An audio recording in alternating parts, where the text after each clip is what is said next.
सभा विधि से कुछ प्रस्ताव रखना चाह रहे थे सब।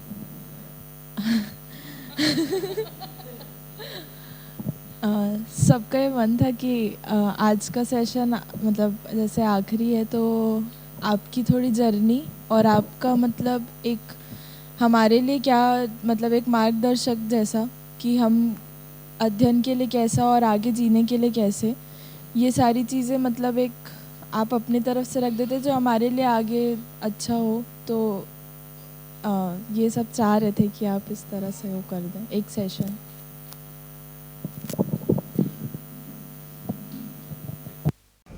देखिए, कल जहाँ से बात समाप्त हुई थी वहीं से शुरू करें तो मेरे को लगता है कि एक क्रम है और प्रॉब्लम वहीं पे हो रही है जहाँ हम क्रम को लांघ रहे हैं, है ना। और अस्तित्व इतना सहज इसलिए है कि उसमें क्रम है कि कोई भी मिट्टी, पत्थर, पेड़, पौधा, पशु, पक्षी कोई भी स्ट्रगल करता हुआ दिखाई नहीं देता है। मानव इतना सक्षम होने के बाद भी स्ट्रगल करता हुआ दिखाई देता है। इसका मतलब है कहीं ना कहीं हम क्रम को नहीं समझ पा रहे। और दर्शन की खूबसूरती ये है कि वो क्रम को काफ़ी स्पष्टता से रख रहा है, लेकिन उतनी गहराई से हमारा ध्यान जा पाए और हम उसको अपने में आत्मसात कर सकें और बिना आजू बाजू से प्रभावित हुए। देखो, सबकी जब चलने की बात करेंगे तो सबकी परिस्थितियाँ अलग हैं। अब किसी के पास पहले से 2 करोड़ रुपए जमा रखा है, उसका मूवमेंट अलग तरीके से होगा, है ना। तो ये जब हम जीवन शैली की जगह में जाएंगे ये कंपेरेबल नहीं है। और शरीर के साथ जीते हुए कंपैरिजन होता ही है। तो मेरे को लगता है कि ये भी एक इम्पॉर्टेंट बात है कि जब तक हम परस्परता के कंपैरिजन से मुक्त नहीं हो जाएं तब तक अपनी जीवन शैली नहीं बता सकते। हर एक के लिए उसकी मनस्थिति और उसकी परिस्थितियों के अनुसार जीवन शैली कहाँ होगी, किस स्वरूप में होगी, है ना, उसमें प्रधानता क्या चीज़ का रहेगा। तीनों ही, जैसे श्रम, सेवा, ज्ञान, 3 बातों की बात करते हैं। तीनों में से किसी एक की प्रधानता के साथ भी जीवन शैलियाँ हो सकती। हमने अपने 20 सालों की यात्रा में देखा कि हम सबकी जीवन शैलियाँ अलग, एक ही परिवार में ही जीवन शैलियाँ अलग अलग तरह की हो सकती। तो श्रम, सेवा, ज्ञान का कोई एक रेशो सभी के साथ रहेगा, लेकिन प्रधान रूप में अपनी पीछे की जर्नी और वर्तमान भागीदारी के हिसाब से चीज़ें बदलेंगी। तो कल मेरे को लगता है जो समापन पे बात हो रही थी वो इम्पॉर्टेंट थी कि एक बार ये शब्द से अर्थ की यात्रा इतनी हो जाए कि मनन को छू जाए, और मनन को छूने के क्रम में जीवन शैली निकलती है। श्रवण में बोलने की शैली निकल सकती है, मनन में जीवन शैली निकल सकती है, क्योंकि जो हम कह रहे हैं कि समाधान समृद्धि को अनुकरण अनुसरण करना है। तो समाधान समृद्धि को अनुकरण अनुसरण करना है, यदि शब्द से अर्थ के बीच में कहीं करेंगे तो उसमें अधिमूल्यन अवमूल्यन होने की बहुत अधिक संभावना है। तो इसलिए कल की जो बात हो रही थी कि वे लगभग 5 साल प्लस माइनस, 5 साल प्लस माइनस में वो नएपन का बहुत सारा आवेश, और अब मेरे को लगता है कि पहले की तुलना में बहुत सारे साक्ष्य उपलब्ध हो गए हैं, सकारात्मक भी और जहाँ समीक्षा की आवश्यकता थी वो भी। तो ऐसी तमाम चीज़ों को बहुत सारा घूमने फिरने के देख के भी हमको बहुत सारा एक व्यू आ जाता है। और बहुत सारे लोगों से, जैसे आप मेरे से कह रहे हो कि आपको शेयर करो, तो ऐसे बहुत सारे लोगों से हम शेयर करेंगे। जिस राह पे हम निकलने की कोशिश कर रहे हैं, किसी के भी व्यू को आधार ना बनाएं, रेफरेंस बनाएं, है ना। और रेफरेंस बना के फिर अपने लिए कोई चीज़ हम, है ना, प्रैक्टिस में लाने की तरफ जा सकते हैं। तो मेरे को लगता है हड़बड़ी में ही ज़्यादा गड़बड़ होने की संभावना रहती है। तो एक बार शब्द से अर्थ के रूप में एक अधिकार आ गया है और उस अर्थ में अब जीवन शैली के लिए आवश्यकता बनने लगी है। उस क्रम में जो तमाम जो कुछ चल रहा है सबको घूम के देखा जाए। और फिर जब जीवन शैली की बात कर रहे हैं तो देखो, एक हमारे वाला मॉडल अलग टाइप का मॉडल है, उसमें सब कुछ एब्रप्ट है, सब कुछ छलांग है, फिर उसमें सारी स्ट्रगल है।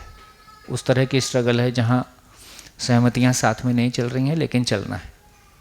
तो वो पुराना मॉडल था, वो एंड हो गया, अब वो मॉडल नहीं चलेगा। अभी के वर्तमान स्थितियों में जो भी मॉडल चलेगा वो पति पत्नी की सहमति के साथ ही चलेगा। तो उसमें पति पत्नी की सहमति और उनकी मनस्थिति का भी सवाल है। अच्छी बात यह है कि किसी एक प्रकार की जीवन शैली की वजह से हमारा गति नहीं रुकता है और भागीदारियां अपर्याप्त मात्रा में पहले की तुलना में उपलब्ध है। पहले एक ही भागीदारी थी, या तो शिविर करो नहीं तो शिविर लो, इस बीच में कोई भागीदारी नहीं थी। अभी विद्या है, या तो आप शिविर में बैठ के विद्यार्थी बनो, या आप शिविर कंडक्ट करो, या तो प्रबोधक के रूप में शिविर का संचालन करो, ये है ना, या तो शिविर को प्रबोधित करो या आप शिविर अटेंड करो। ये दो ही भागीदारियां थी भाई। कोई स्कूल नहीं था, कोई कंटेंट डेवलपमेंट नहीं था, उसके आधार पे कोई बुक्स नहीं थी, कोई अध्ययन नहीं था। एक समय वो था जब ये दो ही तरह के रोल थे, या तो आप शिविर कर रहे हो या आप शिविर चला रहे हो। और ये लंबा जंप है, ये इतना लंबा जंप, मतलब इसमें बीच में बहुत सारे स्टेप्स होने की ज़रूरत है। धीरे धीरे अब वो स्टेप्स बन रहे हैं। तो विद्यालय होने से बहुत सारे स्टेप्स बन गए, परिवार के ढंग से, उत्पादन के ढंग से भी धीरे धीरे स्टेप्स बन रहे हैं। समृद्धि क्रिएट होने से बहुत सारे उत्पादन के लिए चीज़ें आसान हो गई। भी आप कोई प्रोडक्ट बना देते हो, बिकने की कोई जगह बन गई है, तो आपके लिए आराम हो जाता है। तो उस तरह से देखेंगे तो जीवन शैली के क्रम में धीरे धीरे कई स्टेप्स बन गए हैं और कई और धीरे धीरे बन रहे हैं। आज लगभग छोटी हिंगना मिला के एक दिन हम बैठ के जोड़ रहे थे तो 23 परिवार और करीब 90 एकड़ ज़मीन है छोटी हिंगना के आजू बाजू। और इसमें हर परिवार अपने आप में संस्थान है। हर परिवार अपने आप में अपने समाधान समृद्धि के अर्थ में, स्वायत्तता के अर्थ में है ना। कोई निर्भरता, एक परिवार किसी दूसरे परिवार पर निर्भर है, वो स्थितियाँ नहीं है। तो इसमें मेहनत ज़्यादा है लेकिन स्टेबिलिटी बहुत ज़्यादा है। तो इस क्रम में देखेंगे तो काफ़ी अच्छी स्थितियाँ हैं और ये बहुत ऑर्गेनिक ग्रोथ है। इसमें कोई एक जन लीड कर रहा है और किसी एक के प्रभाव में सब कुछ चल रहा है, ऐसा भी नहीं। हर परिवार अपने स्वत्व के साथ, अपनी मनस्थिति परिस्थिति के साथ में इवॉल्व हो रहा है, तो शायद ज़्यादा अच्छा है। चलो आवश्यकता अनुसार करेंगे। तो मेरे को लगता है कि इस 5-6 दिनों में जितनी बातों पे हमारा ध्यान गया है वो बातें भी ध्यान में रख लेने के लायक हैं। जैसे व्यक्तिगत रूप से मैंने हमेशा ये कोशिश की है अभियान में कि कोई भी केंद्रीय नेतृत्व क्रिएट ना हो। ऐसा मैंने व्यक्तिगत रूप में बहुत, क्योंकि हम पहले गायत्री परिवार से भी निकल के आए, उसके भी तमाम परेशानियों को देखा। और विद्या में देखा जाए तो कोई केंद्र नहीं है, ज्ञान ही केंद्र है। तो एक अनुभव संपन्न व्यक्ति ही केंद्र है ना। बाकी उसके बाद सभी भाई बहन हैं और जिसको जिसके साथ परस्परता बनती है उसके साथ मिलके अपनी आगे की यात्रा करे। तो इस ढंग से कोई राष्ट्रीय समिति, कोई केंद्रीय समिति जैसी चीज़ नहीं है कि जो देश भर के सभी लोगों को कोई मार्गदर्शन देने के लिए कोई स्ट्रक्चर्ड फॉर्म में बनाया गया है। मित्र भाव से जिसको जिसके साथ स्नेह सहयोग लगता है उसके साथ में आगे बढ़ो। तो बहुत सारी चीज़ें बहुत बढ़िया चल रही हैं, बहुत सुखद हैं। किसी अभियान की 20 साल की यात्रा में उसको जैसा होना चाहिए, एक दर्शन की यात्रा जैसी हो सकती है वैसी है। दर्शन की यात्रा के रूप में एक जो यात्रा हो सकती थी स्वभाव गति के साथ, वैसी ही यात्रा है और ये सुखद है और ये आगे बहुत अच्छी तरह से जाएगी। तो कुछ बातें जो हमारे ध्यान में आ गई, एक तो ये हो गया कि बस मेरे को लगता है एक ही बात है, सबका निचोड़ करेंगे, जो है क्रम से। क्रम को कैसे पहचानें, समझ के क्रम को कैसे पहचानें। तो कल बात आई कि पहले विचार, हमारा विचार भाग व्यवस्थित हो जाए। विचार भाग व्यवस्थित होने के कोई एक मुहूर्त में व्यवहार भाग व्यवस्थित होने लगता है। व्यवहार भाग व्यवस्थित होने लगता है तो परस्परताएं क्रिएट होने लगती हैं। मूल में कहेंगे तो 2 लाइन बोल सकते हैं कि सह अस्तित्व पूर्वक व्यवस्था है और व्यवस्था के अर्थ में परस्परताएं हैं। इन परस्परताओं को पहचानना न्याय है। सह अस्तित्व पूर्वक व्यवस्था है, व्यवस्था के अर्थ में परस्परताएं हैं। परस्परताओं को पहचानना और अखंडता सार्वभौमता के अर्थ में निर्वाह करना ही न्याय है। तो यदि समझ के रूप में क्रम देखें तो सह अस्तित्व को समझना होल टू पार्ट है। तो सहअस्तित्व को समझने की आवश्यकता बनती है। सहअस्तित्व की जितनी गहरी समझ हो जाएगी, उतनी परस्परता की समझ हो जाएगी, उतना उस क्रम, अपने में वो क्रम निकल के आ जाएगा कि पहले विचार भाग ही समृद्ध होगा, उसके फलन में व्यवहार भाग समृद्ध होगा, उसके फलन में कार्य भाग समृद्ध होगा। ये 15 साल की यात्रा हो सकती है, 20 साल की यात्रा हो सकती है यदि एक व्यक्ति के रूप में। और जब परिवार के रूप में देखते हैं तो नेचुरल है वही यात्रा व्यक्ति की होगी, वही यात्रा परिवार में होगी। और परिवार की यात्रा कम है तो उसकी सीमाएं भी होंगी, उन सीमाओं को भी स्वीकार करना होगा, है ना। परिवार के सभी लोग यदि उस गति से नहीं चलते हैं तो परिवार में न्याय को ना अपेक्षा करें, परिवार में समझौते ही होंगे। हाँ, एक व्यक्ति अच्छी समझ के साथ है, उन समझौतों से पीड़ित नहीं होगा, कम पीड़ित होगा और धीरे धीरे अपने आप को बेहतर करेगा। तो परिवार में न्याय की अपेक्षा ना करें, अभी की परिस्थितियां ऐसी हैं। तो पति पत्नी में झगड़ा होता है, यही स्वाभाविक, हो गया खुशी मनाओ ये होगा ही। ये विद्या पढ़ के बहुत एक जो आदर्श कल्पनाएं हम करने लगते हैं, शायद उसकी आवश्यकता नहीं है। सच्चाई को स्वीकार करने की ज़रूरत है कि हम भी जीव चेतना में हैं, सामने वाला भी जीव चेतना में है, हमारी भी एक लिमिट है, उसके बाद हमारा भी मामला आर पार हो जाता है, सामने वाले का भी हो ही सकता है ना। और ये समझने की यात्रा एक दिन की नहीं है, समझने का कोई टाइम कैलकुलेट कर नहीं सकते। जब हो जाए उसके बाद कर सकते हैं कि हाँ इतने साल लगे, तब तक जो चलना है चलेगा। तब तक इतना ही है कि अध्ययन पे और कितना ध्यान दे दें और कितना अपने में जो पूर्व में घटनाक्रम घटा है उससे कितना हम लेसन ले पाएँ, कितना हम उसको अपने आप में सुरक्षित कर पाएँ।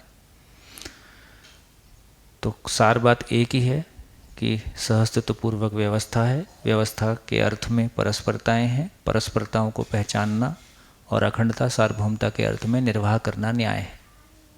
तो ये भी हो सकता है कि परिवार में वो स्पेस ना मिले किसी को, लेकिन समाज में बाहर कुछ लोग यदि उस अर्थ में हैं तो उनके साथ मिलके आपको वो स्पेस मिल सकता है। तो ऐसा होने में कोई दिक्कत नहीं है, ऐसा होना भी स्वाभाविक है। परिवार में हो जाए बहुत अच्छी बात है, अगली पीढ़ी में और बेहतर हो जाएगा। किसी परिवार में इस पीढ़ी में स्पेस कम है, अगली पीढ़ी में स्पेस बेहतर हो जाएगा। तो एक व्यक्ति के लिए मान के चला जाए, मतलब यदि बहुत व्यावहारिक रूप में देखा जाए, 15 से 20 साल की यात्रा,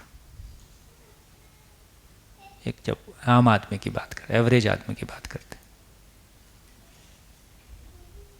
इससे कम में कोई बड़े रिजल्ट की अपेक्षा करना उचित नहीं है अभी जैसी परिस्थितियां। किसी व्यक्ति विशेष के लिए कुछ भी हो सकता है, लेकिन यदि जनरल बात करेंगे और पीछे लौट के भी आप देखेंगे तो आपको ये ठीक लगेगा और गलत नहीं है। 15-20 साल का समय जब जीवन की यात्रा को देखते हैं तो उसमें वो 15-20 दिन जैसा ही है। अभी हमको लगता है, जब साल बोलते हैं तो बड़ा लगता है, पिछला 10 साल कैसे गुजरा उसको ध्यान दोगे तो पता चलेगा कोई खास बात नहीं। अगला 10 साल बोलने से दूर लगता है, पिछला 10 साल बोलने से पास लगता है। तो एक तो ये हो गया। तो व्यक्ति में, तो विचार में निर्विरोधिता हो जाए, निर्विरोधिता की निरंतरता नहीं होगी, लेकिन अधिकांश समय आप पाएंगे कि आराम आ गया है। ये विचार में आवर्तनशीलता है, वृत्ति चित्त के अर्थ में, चित्त बुद्धि के अर्थ में, कहीं तक तो जाएगा मामला, है ना। व्यवहार में निर्विरोधिता हो जाए, ये व्यवहार की आवर्तनशीलता हो गई। फिर भौतिकता में आवर्तनशीलता की बात को सोचेंगे और इस बीच में जो भी सपोर्ट सिस्टम है उनको बनाए रखें और उनको घोषित रूप से स्वीकार करें। उसमें कोई मन छोटा करने की ज़रूरत नहीं है। हम नौकरी कर रहे हैं कि शेयर मार्केट से आ रहा है कि ब्याज का आ रहा है, जहाँ से आ रहा है घोषित करें, हाँ भैया ऐसा चल रहा है, इसमें क्या दिक्कत। मतलब कहीं ना कहीं हम परिस्थितियों को स्वीकार है। अभी अपने आप को आदर्श हम क्यों प्रस्तुत करना चाहें? जैसा है उसके साथ जीते हैं, ज़्यादा आराम में रहते हैं। हाँ, उसके बाद हमारा वर्तमान में जो तन मन धन का नियोजन है उसमें कितनी ईमानदारी है वो आपको मनोबल देगा। आज जैसा जी रहे हैं उसमें हमारा है ना ईमानदारी कैसा है, वो हमको भी स्वीकार होता है, दूसरों को भी स्वीकार। आज तो मेरे हाथ में है ना, कल मेरे हाथ में नहीं था। तो मेरे पास पैतृक संपत्ति कितनी होगी ये मेरे हाथ में नहीं, पीछे की जमा पूंजी मेरे हाथ में कितनी होगी ये भी मेरे हाथ में नहीं, लेकिन आज मेरे हाथ में। तो आज मेरे तन मन धन का नियोजन कैसा होगा इसको मैं कर सकता हूँ। तो वो मेरे को मनोबल देगा और वो परस्परता में स्वीकार्यता बनाएगा। दूसरा हो गया जो हमने शुद्ध बुद्ध शिक्षा को लेके बात किया। तो अभी तो यही लगता है कि जो एग्जिस्टिंग स्कूल बोर्ड्स हैं उनके साथ में चला जाए और को पढ़ाने वाले लोग और पेरेंट्स में जितनी क्लैरिटी आ जाएगी, जितनी उनके भीतर पवित्रता आ जाएगी उतना इस सिस्टम में भी बहुत बेहतर डिलीवर किया जा सकता है। फाइनली इतने सारे प्रयोग करके यही समझ में आता है। अभी तक जितने विद्यालय हम लोगों के द्वारा संचालित हुए जो बहुत शुद्ध बुद्ध के नाम से शुरू हुए, वो ना विद्या शुद्ध बुद्ध ना विद्या को दे सके, ना अपनी जो रेगुलर एजुकेशन है उसको दे पाए, जबकि रेगुलर एजुकेशन की ज़रूरत है। आप उसको डिनाई नहीं। एक अपने बच्चे के लिए आप क्या प्रयोग करना चाहें आपकी छूट है ना। एक परिवार विधि से एक व्यक्ति, एक परिवार अपने बच्चों के साथ क्या करना चाहता है वो उसकी मौज है, वो उनके और उनके बच्चों के बीच की कहानी है। लेकिन जब हम सामाजिक रूप से प्रस्तुत होते हैं उसकी कहानी अलग है। सामाजिक रूप में वही चलेगा जो सामाजिक रूप में स्वीकार्य होगा, है ना। जो यदि हम छोटे के बच्चों को बुलाने लगे हैं, इसका मतलब है फिर जो समाज में चल सकता है आपको वो करना होगा। छोटी के पेरेंट्स को नहीं पता है दर्शन क्या है, अखंडता सार्वभौमता क्या है ना। उसको तो इतना ही पता है कि पढ़ के मेरे बच्चे को एक अच्छी नौकरी मिल जाएगी, या कम से कम मेरा बच्चा किसी ऐसे स्कूल में जाता है जहाँ अच्छे लोग हैं। उसको उस सब की कल्पना ही नहीं, तो फिर वहाँ हम वो बहुत सारी बातें नहीं कर सकते। तो ये सब व्यावहारिकताओं को, अच्छा हम टीम के रूप में कितने हैं, हमारी योग्यता कितनी। जब एक सभा में बैठ के बात करते हैं तो उत्साह अलग तरह का होता है। जब उस काम को शुरू करते हैं तो वहाँ मैदान में कुछ और लोग मिलते हैं। तो सभा में बैठ के हाँ में हाँ मिलाना, हाथ उठा देना अलग बात है। व्यवहार रूप में उस गतिविधि को अंजाम तक पहुंचाना और निरंतर उस गतिविधि के साथ अपना तन मन धन लगाए रखना, ये बिल्कुल अलग बात है। तो इन सारी चीज़ों को देखेंगे तो धीरे धीरे एक आकलन भी आता है कि हम क्या कर सकते हैं। हम टीम के रूप में हम क्या लक्ष्य लेके चल रहे हैं, टीम के रूप में हमारी स्थिति कैसी है और व्यक्तिगत रूप में हमारी स्थिति कैसी है। और ये टीम, और ये मान के चलिए पिछले सालों में देख लिया, उपकार विधि से किसी टीचर का एज 3 से 5 साल है। मतलब ये सब ऑब्जर्वेशंस हैं। 3 से 5 साल में कोई ना कोई मनस्थिति परिस्थिति बदल ही जाती है जिसमें वो टीचर आपको उपलब्ध नहीं रहेगा, इसकी संभावना है। या तो मनस्थिति बदल जाएगी, आदमी का मन उससे किसी हायर लेवल में या उससे आगे चला जाएगा, या पारिवारिक परिस्थितियाँ बदल जाती हैं। तो लगातार वो टीम बनी रहे उसके लिए फीडिंग सिस्टम क्या है, ऐसा भी खासकर जब विद्यालयों की बात कर रहे हैं। और जो कल बात कही थी वो अपने आप में इम्पॉर्टेंट है ही है कि जब आपके पास सीमित विद्यार्थी, सीमित टीचर रहते हैं, है ना, तो आप टीचर को कुछ बोल ही नहीं सकते। या टीचर को भी अपनी, या हमारे भीतर या तो कोई हमारे बीच में कोई अनुभव संपन्न व्यक्ति है जिसके बारे में हमारी ये स्वीकृति है कि वो जो भी बोलेगा ठीक बोलेगा। अनुभव संपन्न व्यक्ति होने का एक फ़ायदा ये है कि उसके प्रति हमारे मन में शंका नहीं रहती कि वो कोई पक्ष या विपक्ष की बात करेगा या वो कोई अधूरी बात करेगा। वो जो भी कहेगा, वैसी बात दूसरी कहा होता तो हो सकता है अपन नहीं मानेंगे, लेकिन वैसी बात जब वही बात जब अनुभव संपन्न व्यक्ति से निकलेगी तो हमको स्वीकार हो जाएगी। तो वो एक अलग स्थिति है।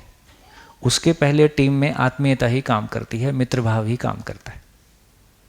और यदि मित्र भाव किन्हीं भी कारणों से गैप आया है तो अभी मिलके कार्यक्रम करने की स्थितियाँ नहीं हैं।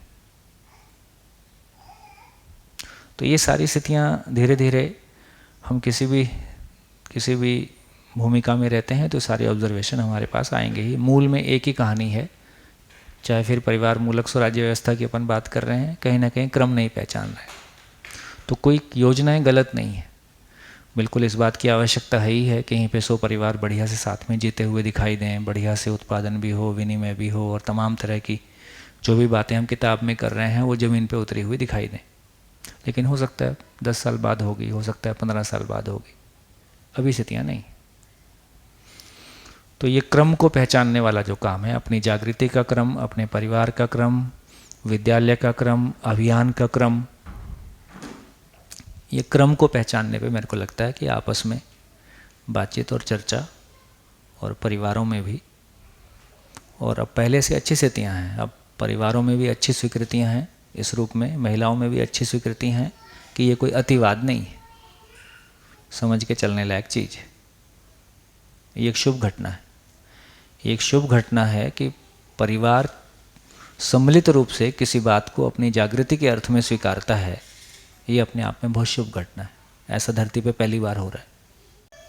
तो मेरे को लगता है कि जितना जो अपन बात कर रहे हैं कि जीवन विद्या योजना का तृप्ति हो जाए, तो उस अर्थ में शिक्षा के लिए अनुकूल मतलब लोग और उनकी संख्या दोनों ही आवश्यक है, और वो उसकी तृप्ति हो जाए तो उसके फलन में स्वराज्य के लिए लोग मिलेंगे ही, और हर व्यक्ति अपनी प्रवृत्ति के अनुसार अपने उसके अनुसार काम करेगा ही।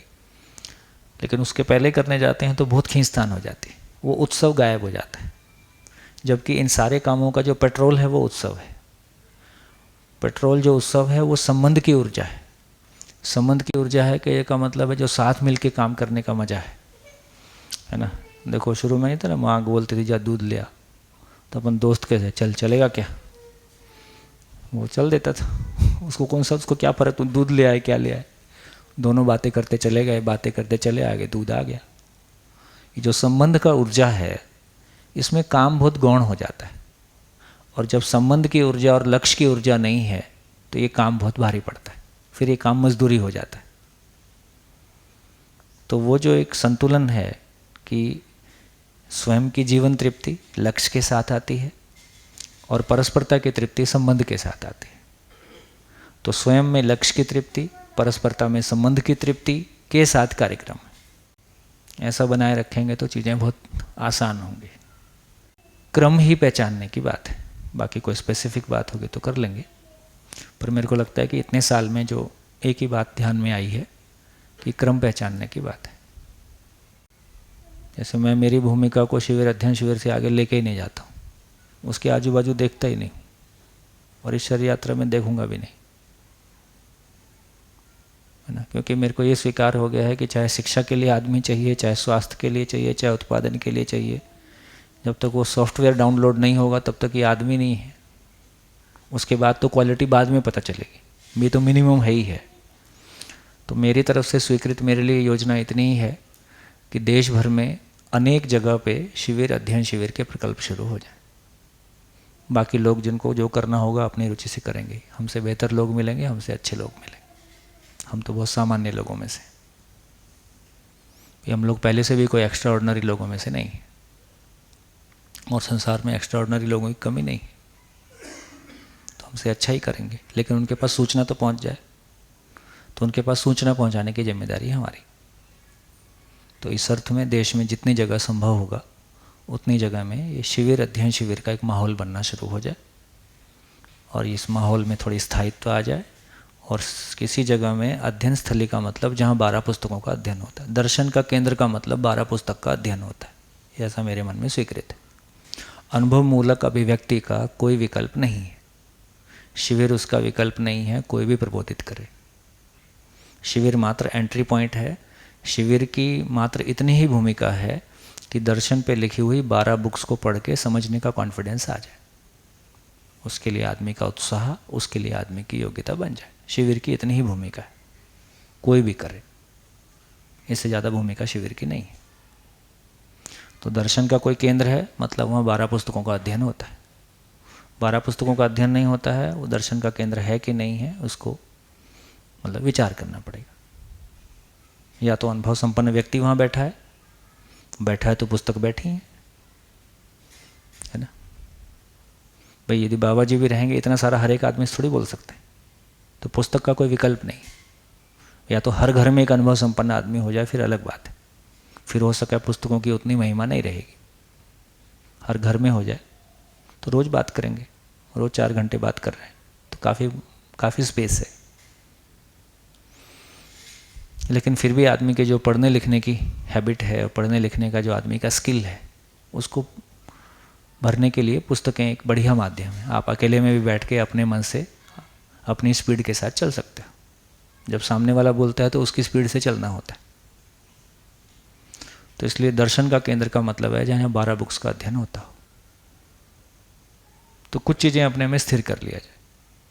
कोई चले नहीं चले, अपने किसी को चलने के लिए बाध्य नहीं करना है, किसी को उपदेश नहीं देना है।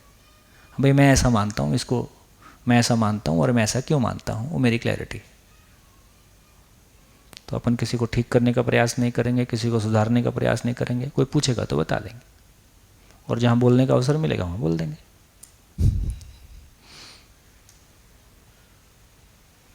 बताइए, ये कंक्लूजन स्थिर होने से अपने को चलने में आसानी रहेगी।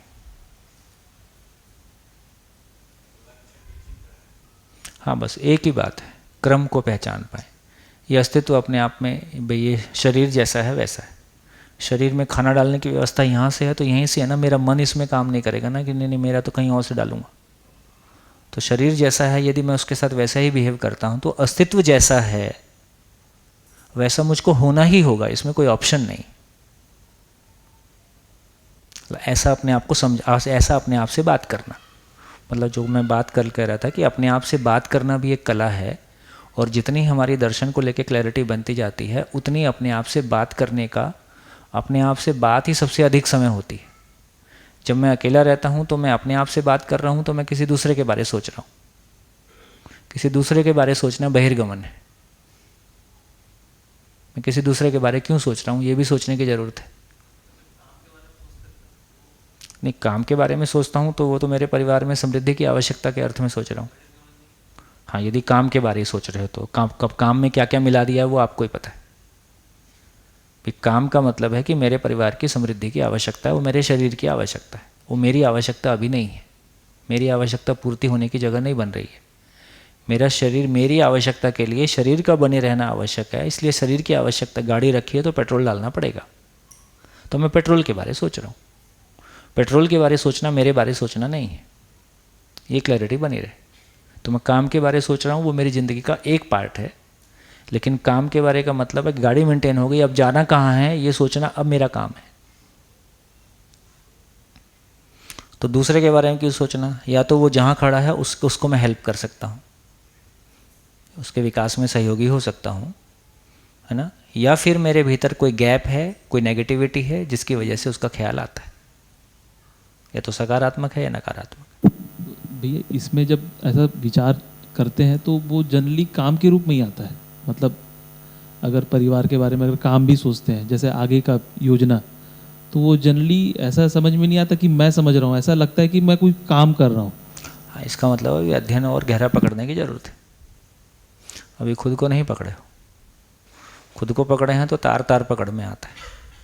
किसी भी जगह में मैं जो भी सोच रहा हूँ, मैं जो भी बोल रहा हूँ, कर रहा हूँ, उसका तार तार पकड़ में आएगा। कौन सा रेशा कहाँ पे जा रहा है, और वो रेशा पकड़ में आए बिना अपन हैंडल भी कैसा करेंगे।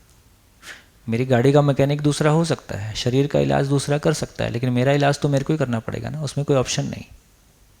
ठीक है, क्रम है, कोई गलत हो रहा है ऐसा नहीं बोल रहा हूँ, लेकिन आवश्यकता तो है ही है इस बात की कि यदि काम पे भी ध्यान दे रहा हूँ तो काम पे भी कितने समय ध्यान देना है। तो यदि बात करें कि शरीर की आवश्यकता सीमित है कि असीमित है, जीवन की आवश्यकता सीमित है कि असीमित है, तो किसके लिए सीमित समय, किसके लिए असीमित समय? तो जीवन की आवश्यकता के लिए निरंतर समय और शरीर की आवश्यकता के लिए सीमित समय। शरीर की आवश्यकता के बारे में करते हुए भी जीवन की आवश्यकता का काम चल सकता है। किचन में खाना बनाते हुए भी स्वमूल्यांकन चलता ही रहता है ना। खाना बनाते समय भी कोई ऑडियो वीडियो सुन ही सकते हैं, या अपने विचार में चलता ही रहता है। खेती का काम करते समय भी, श्रम करते समय भी तो वो मैकेनिकल काम है। वो मैकेनिकल काम करते हुए भी जीवन अपना काम करता ही रहता है। तो यदि जीवन में वो सूचना डाउनलोड हो गया है, जीवन में वो लक्ष्य के अर्थ में प्रायोरिटी आ गई है, तो भौतिक काम आपके लिए वैसा, भौतिक काम में सोचने वाला काम ज़्यादा है नहीं, वो मैकेनिकल है। जनरली इसमें मैं ये देख पाता हूँ कि जब परस्परता में बात होती है, मतलब संवाद जैसा, या फिर बातचीत ही हम बोलते हैं, संवाद तो नहीं बोलते, बातचीत ही होती है, तो ही ऐसा लगता है कि हाँ अब ये जीवन की बातें हो रही है। वरना जनरली अगर मैं अकेले में रहता हूँ तो मुझको वो फिर एक हो रहा है ना कि जैसा आप बोले कि आप अपनों से बात नहीं कर पा रहे हैं। मानव लक्ष्य स्वीकार नहीं हुआ है। इसका इतना ही मतलब, इसका इतना ही मतलब है कि मानव लक्ष्य स्वीकार नहीं हुआ है, लक्ष्य के रूप में कुछ और स्वीकार है। हमारा विचार बता देगा कि फाइनली क्या हो रहा है ना। यदि 24 घंटे मतलब फाइनली तो ये हो जाएगा कि 24 घंटे वो लक्ष्य के अर्थ में ही चलेगा। फिर चाहे काम की सोचो चाहे कुछ भी सोचो, वो कनेक्ट वहीं से रहेगा, क्योंकि अस्तित्व तो ऐसे ही कनेक्टेड है। सूरज, धरती, चांद, सितारे घूम रहे, धरती पे पेड़ बड़े हो रहे, पेड़ मर रहे, पशु बड़े हो रहे, पशु मर रहे, लेकिन ये सब लक्ष्य के साथ जुड़ा हुआ है कि नहीं जुड़ा हुआ है? जब ये मैकेनिकल एक्टिविटी लक्ष्य से जुड़ी हुई रहती हैं तो एक चैतन्य के रूप में मेरी गतिविधियां उससे कैसे हट सकती हैं?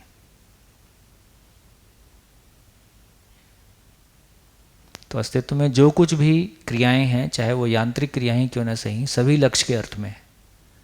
तो इसलिए फिर मैं जो भी कुछ फाइनली लक्ष्य के स्वीकार होने का जो निष्ठा शब्द है ना, ये गहरा है।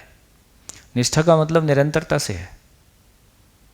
तो मेरे भीतर विचार की लक्ष्य के अर्थ में निरंतरता हो गई है ना। ये कोई स्थिति है जहाँ अब बाकी चीज़ें उसमें नहीं घुसेंगी। जैसे कंपनात्मक गति है ना, तो गठन पूर्ण होते समय कंपनात्मक गति का इतना बढ़ जाना कि अब उसमें कुछ नेगेटिव नहीं घुस पाएगा। वैसे ही लक्ष्य का सही अर्थों में स्वीकार हो जाना कि अब बाकी कुछ नहीं घुस सकता इसमें।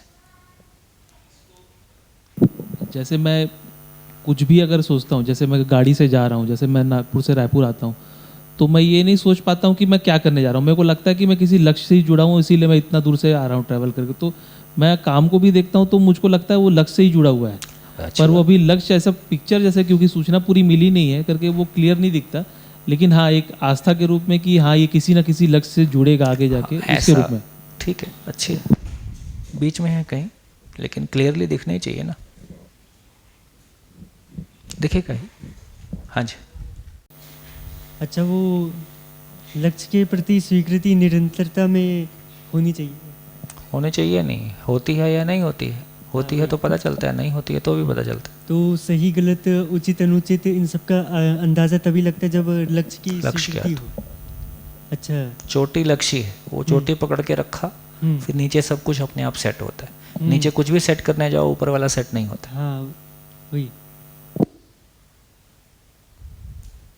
तो अखंड समाज, सार्वभौम व्यवस्था, मानवीयता, पूरा आचरण, ये सब लक्ष्य हो सकते, मतलब भाषा कुछ भी दें, फाइनली इतना ही है कि सहअस्तित्व पूर्वक व्यवस्था है। व्यवस्था के अर्थ में परस्परताएं हैं। इन परस्परताओं को पहचानने वाला मानव है। इनका निर्वाह करके तृप्त होता है तो लक्ष्य को पहचानता है ना। इनके साथ जीने से अतृप्ति है, इसका मतलब लक्ष्य को नहीं पहचानते। जैसे वही, तो मतलब भाई हम बचपन में शरीर चलाए हैं तो शरीर के साथ अलाइन होना सीखे हैं ना। चलना भी सीखे हैं, बोलना भी सीखे हैं, खाना भी सीखे हैं, सुसुपोटिका को भी पहचानना सीखे हैं, भूख को पहचानना सीखे हैं। तो इस शरीर के साथ इसलिए चल पा रहे हैं कि शरीर को साथ इस शरीर की बनावट के साथ, उसकी आवश्यकता के साथ में हम अलाइन हुए हैं, तदाकार हुए हैं। तो जैसे शरीर के साथ अलाइन होके, तदाकार होके शरीर को जिंदा रख पा रहे हैं, उसी प्रकार जीवन की मौलिकता ही है समझना, और समझना अस्तित्व को है। तो अस्तित्व के साथ अलाइन हुए बिना ये जीवन नहीं चलेगा। मतलब जीवन में आशा विचार इच्छा में वो जो हार्मनी है ना, वो जो स्थिति है वो नहीं आएगी।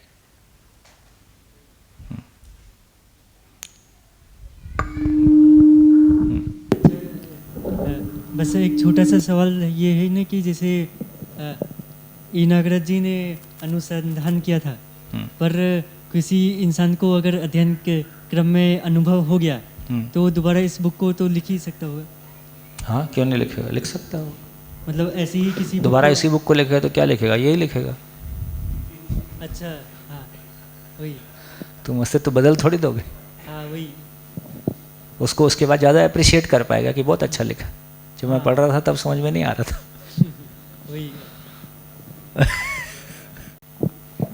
भैया जैसे कि अभी बात हो रही थी कि लक्ष्य को हम चेक कर पाए कि हाँ हमारा लक्ष्य सेट हुआ है कि नहीं हुआ है। तो जैसे मूल्यांकन करते हैं स्थिति के लिए, हमारी स्थिति क्या है, स्वयं मूल्यांकन, मतलब खुद का मूल्यांकन, अपने से बात की जो बात आप कर रहे हैं।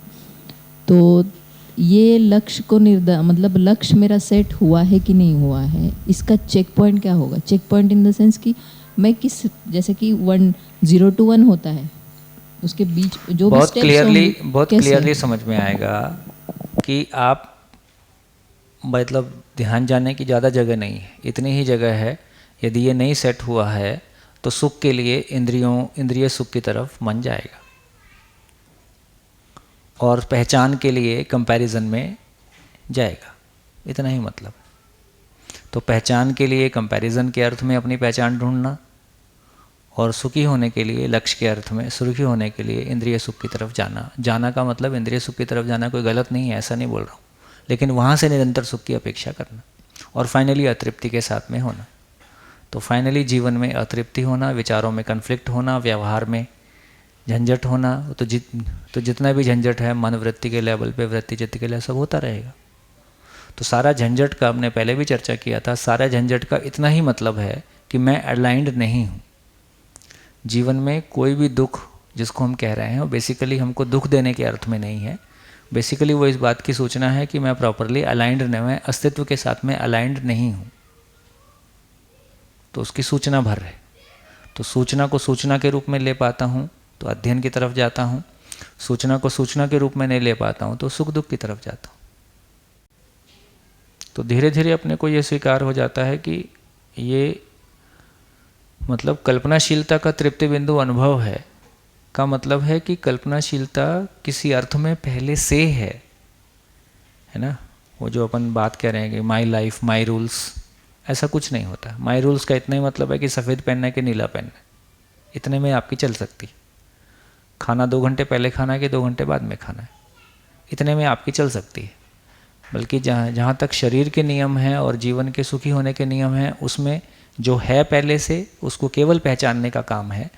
तो इस अर्थ में धीरे धीरे हमको स्वीकार हो जाता है कि एक तो मनमानी नहीं चलेगी।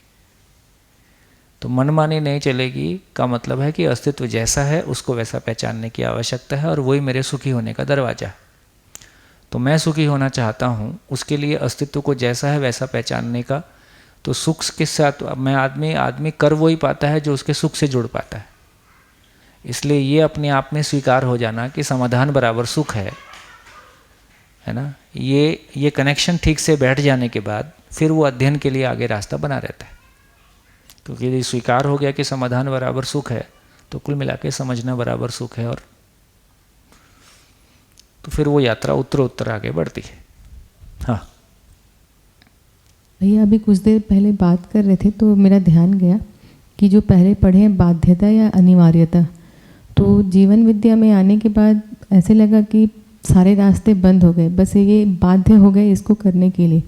लेकिन ये अनिवार्य हो जाए मेरे लिए तो ये तीव्र इच्छा बन जाए जो बोल रहे हैं। तो यही हम आपस में बात कर रहे थे कि ये तीव्र इच्छा कैसे बने। तो देखो, जैसे जो चल रहे हैं इसी से बनेगी, और कुछ नहीं करना है। हाँ, इसमें जो समय लगना है वो लगेगा, और 5 साल लगे, 10 साल लगे, 15 साल लगे, 20 साल लगे, कोई सांस तो रुकी नहीं, खाना पीना भी रुका नहीं, काम धंधा भी रुका नहीं, जो कुछ है सब कर ही रहे हैं, पहले जो करते वैसा ही कर रहे हैं। तो जो कुछ है इसको प्रोसेस के रूप में स्वीकार पाएँ कि कोई चित्त ऐसी चीज़ नहीं है कि मैंने ऑन एंड ऑफ दबाया और चित्त घूम गया, और अच्छा नहीं घूमता है। हाँ, नहीं, ये सीरियसली बोल रहा हूँ। मतलब पिछले 20 सालों में मैंने शिविरों में कितने लोगों के फ्यूज़ उड़ते हुए देखे। जिस किसी को ज़्यादा ज़ोर से कोई चीज़ चमक जाती है या ज़्यादा वो विचार से प्रभावित हो जाता है, उसका मानसिक संतुलन गड़बड़ा जाता है।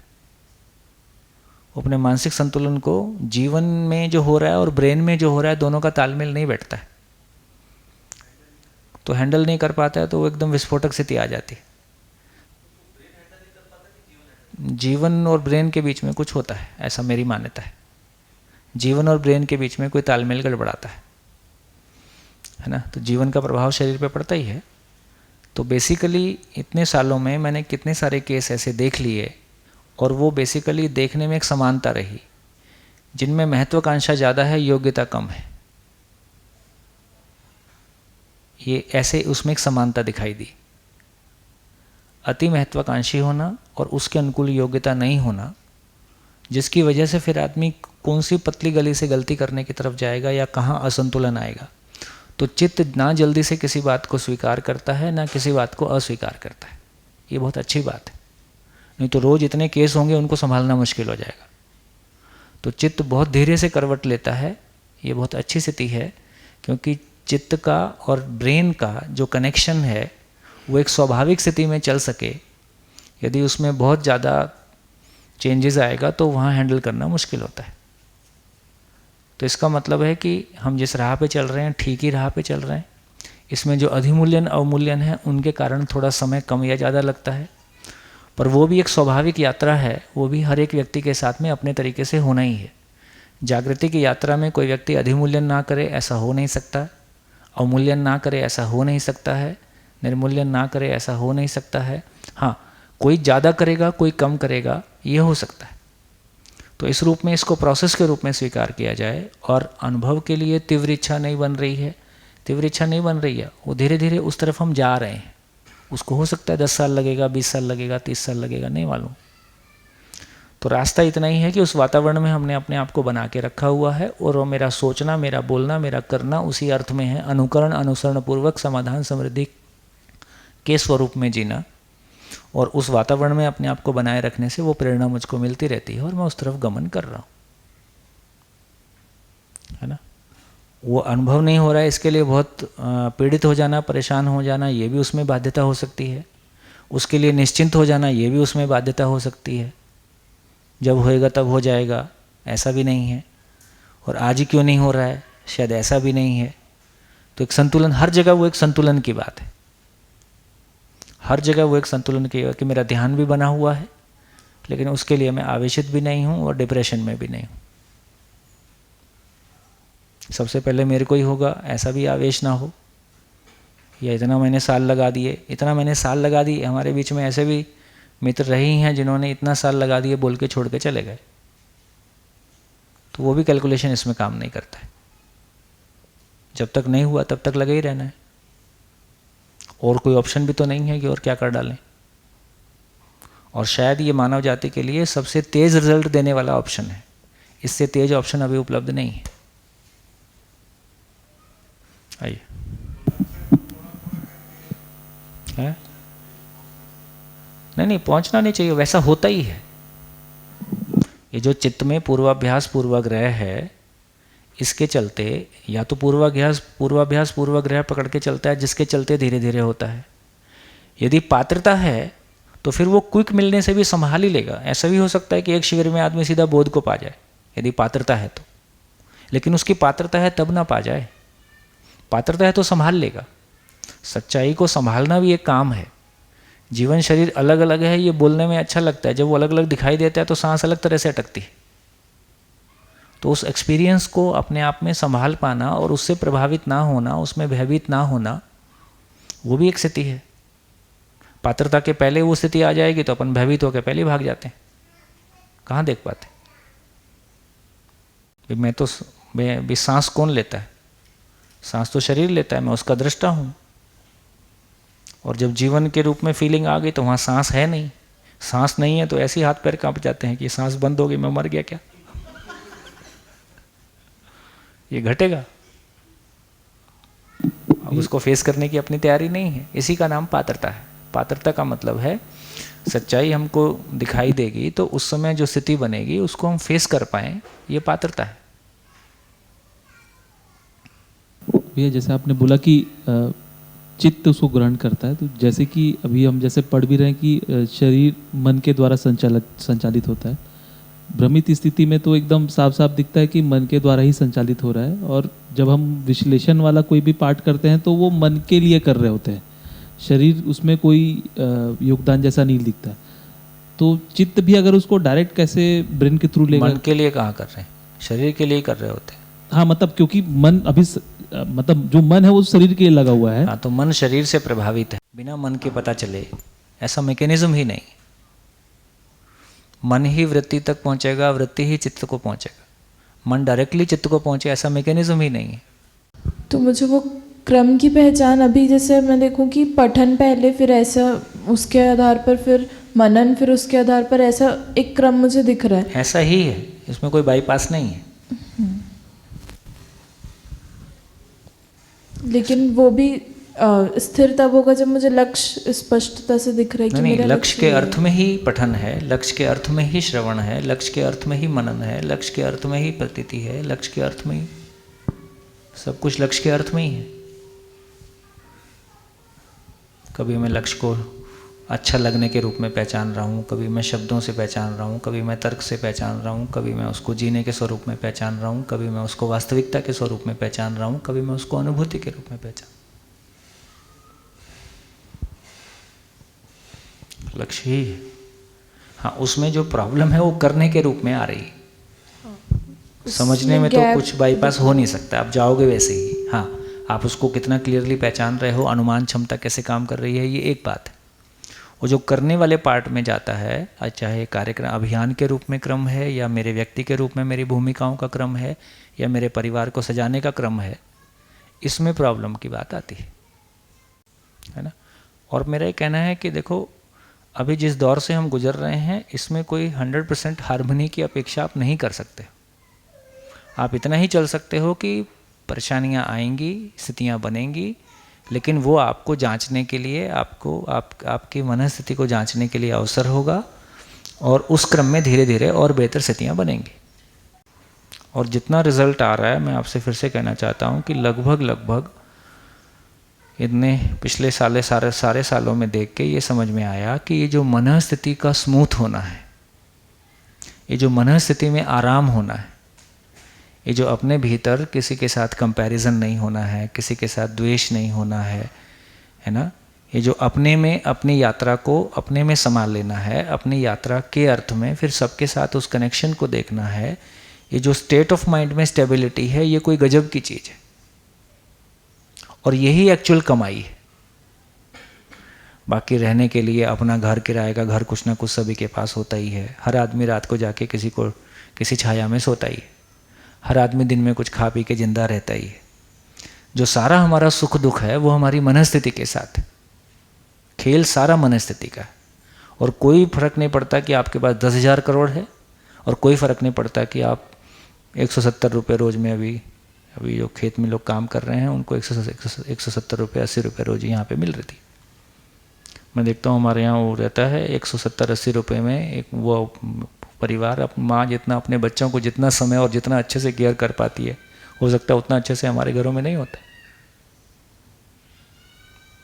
170 रुपये में, 170 रुपये की रोजी में एक माँ जितना ज़्यादा अपने बच्चों को समय दे पाती है, ध्यान दे पाती है, तो मामला 170 का नहीं है और मामला 1000 करोड़ का नहीं।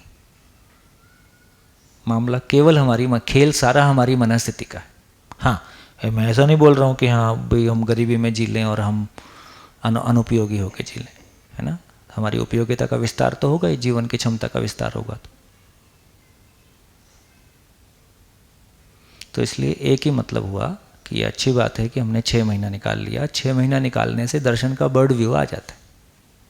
यदि हमारा थोड़ा सा भी आँख नाक कान ठीक से खुला है, हम अध्ययन करने के समय हमारी दृष्टि क्या है ना, कैसे हम चीज़ों को कनेक्ट करें, तो वो जैसा एक 6 महीना अपने आप में इस सेंस में एक अच्छा समय है, जिसमें कि एक इंटेंसिटी के साथ में आप पूरा दर्शन एक बर्ड व्यू में एक बार आ जाए।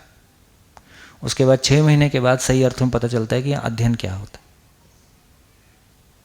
ऐसे ही है, ये चित्त का खेल अलग टाइप का है।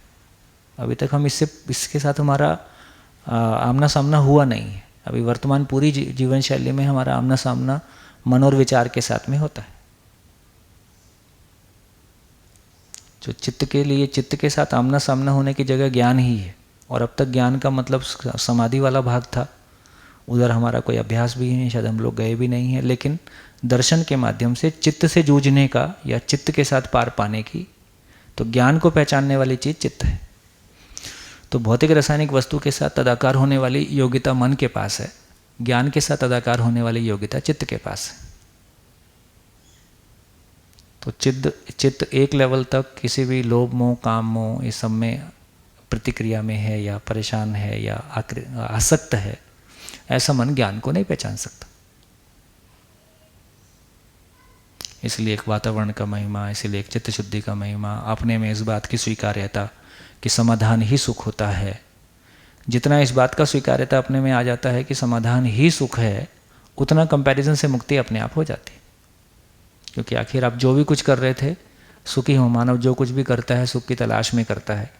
तो मेरा दूसरों के साथ कंपैरिजन का इतना ही मतलब है कि मेरे को जो एब्सोल्यूटनेस है, जो सापेक्ष निरपेक्षता है, निरपेक्षता के अर्थ में जब लक्ष्य को पहचानता हूँ तो कंपैरिजन की आवश्यकता नहीं।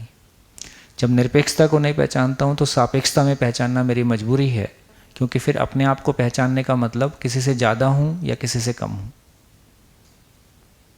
और किसी से ज़्यादा पहचानता हूँ अपने आप को तो अच्छा लगता है, कम पहचानता हूँ तो ख़राब लगता है। जैसे ही ज़्यादा पहचानता हूँ तो सामने वाले की गलती निकाल देता हूँ। उसके नंबर आए तो क्या है, नकल से आए होंगे। तो मैं अपने आप को दूसरे को किसी को अपने से अधिक स्वीकारूं, जब स्वयं के प्रति विश्वास की कमी है तो ये हो नहीं पाता। तो इस रूप में फिर मैं जो भी कुछ, मेरी विचार श्रृंखला जैसी भी है, मेरे पास सूचनाएं हैं तो मेरे को पता चलता है ऐसा हो रहा है तो ऐसा क्यों हो रहा है। इसलिए अध्ययन का परिभाषा है अनुभव की रोशनी में क्या कर रहा हूँ, क्यों कर रहा हूँ। तो ऐसा अपने पर मेरा ध्यान चला गया कि समाधान ही सुख है, तो फिर ये दूसरे के साथ कंपैरिजन वाला मोड ही खत्म हो जाता है। और ये बहुत पहली बार सारी ऊर्जा का अंतर्नियोजन होना। फिर आप सो रहे हो कि बैठे हो कि फिल्म भी देख रहे हो तो भी अंतर्नियोजन हो रहा है। कुछ भी करो धंधा उतना ही होगा। 24 घंटे धंधा चलना शुरू हो जाए, अंतर्नियोजन अपने में जो विचार पक्ष है वो लक्ष्य के अर्थ में 24/7 काम करना शुरू कर दे, सपने में भी काम करना शुरू कर दे, तो फिर वो ऊर्जा अपने भीतर, तो वो उसका रिजल्ट आएगा। उसका रिजल्ट नहीं आया ऐसा होता ही नहीं। प्रकृति में कोई बेईमानी नहीं। इसलिए ये 10 साल 20 साल 25 साल इंतजार करना कोई खास बात नहीं। शरीर यात्रा इसी काम के लिए। इतना धैर्य से जब आराम आ जाएगा तो फिर अपन बहुत आराम से चल पाएंगे। कंपैरिजन होना और ये समय का दबाव होना, दो ही दबाव हमारे ऊपर ज़्यादा है। इतने साल से लगा हूँ, एक दबाव हो सकता है। दूसरे मेरे से आगे निकल गए, एक दबाव हो सकता है ना। यदि ये नहीं है तो मेरी अपनी स्थिति को, फिर मेरी जैसी भी स्थिति है उस स्थिति को मैं स्वीकार सकता हूँ। मेरे को दूसरों को देख के द्वेष आता है, कोई बात नहीं, द्वेष आता है, इस बात को स्वीकारा जाए। इसका इतना ही मतलब है कि स्वयं में विश्वास की कमी है। इसका इतना ही मतलब है कि अध्ययन और करना है। तो इसमें दुखी होने की बात नहीं है, अपनी स्थिति को यथावत पहचानने की बात है। और यदि मेरे को ये स्वीकार हो गया, यदि मेरे को अस्तित्व का डिज़ाइन स्वीकार हो जाता है, तो उसमें समझ में ही आता है कि हर व्यक्ति अपनी पात्रता अनुसार आगे बढ़ता है और मुझको अपनी पात्रता बढ़ानी है और वर्तमान स्थिति को पहचानना और लक्ष्य को पहचानना, लक्ष्य के अर्थ में गमन करना, इतनी ही यात्रा है। कष्ट वहाँ है कि दूसरे के साथ कंपैरिजन होता है और वो एक समय तक होगा ही, इसमें भी कोई परेशान होने की बात नहीं। कंपैरिजन होना है, कंपैरिजन हो रहा है तो इसको इतना ही पहचानना है कि अच्छा इसका मतलब लक्ष्य पूरा पहचान में नहीं आया। तो कोई भी चीज़ हो रही है उसको नकारने की ज़रूरत नहीं। पहला काम है स्वीकारा जाए। कंपैरिजन हो रहा है, हाँ हो रहा है। द्वेष हो रहा है, हाँ हो रहा है। आवेश आता है, आता है। लोभ मोह काम में ध्यान जाता है, बिल्कुल जाता है। अब क्या करना है? अब आगे कार्यक्रम शुरू। नहीं ऐसा ही क्यों होता है, मेरे साथ ही क्यों होता है, और इतने साल से क्यों हो रहा है, और ये तो गलत है, और ये तो कभी ठीक ही नहीं होगा, है ना। या वो भी तो हम साथ साथ शुरू किए थे, उसका तो ऐसा हो गया, मेरा तो ऐसा हो गया, और रोना गाना इस बात का है। जैसे भैया कंपैरिजन हो गया, आवेश हो गया, गुस्सा हो गया, द्वेष हो गया दूसरों के प्रति, ये जनरली ये वृत्ति में होने वाली चीज़ें हैं, विचारों में जो ऊपर नीचे होता है।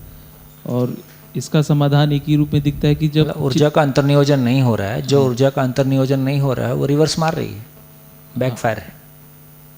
तो ये इसके लिए आपके चित्त में सूचना के रूप में अगर ये वस्तु अवेलेबल है तो फिर आप उसको उस तरीके से ड्राइव कर पाते हो। हाँ, तो इसके लिए सबसे पावरफुल एक सेंस में ये है कि अपने आसपास जो भी लोग हैं उनमें से उनकी श्रेष्ठता को स्वीकारा जाए। कहाँ से शुरू करें? तो श्रेष्ठता को देखने का अभ्यास। हर आदमी जो मेरे आसपास है उसमें कोई श्रेष्ठता होगी। तो आदमी को प्यार कर पाना, आदमी को प्यार कर पाने से खुद को प्यार कर पाना,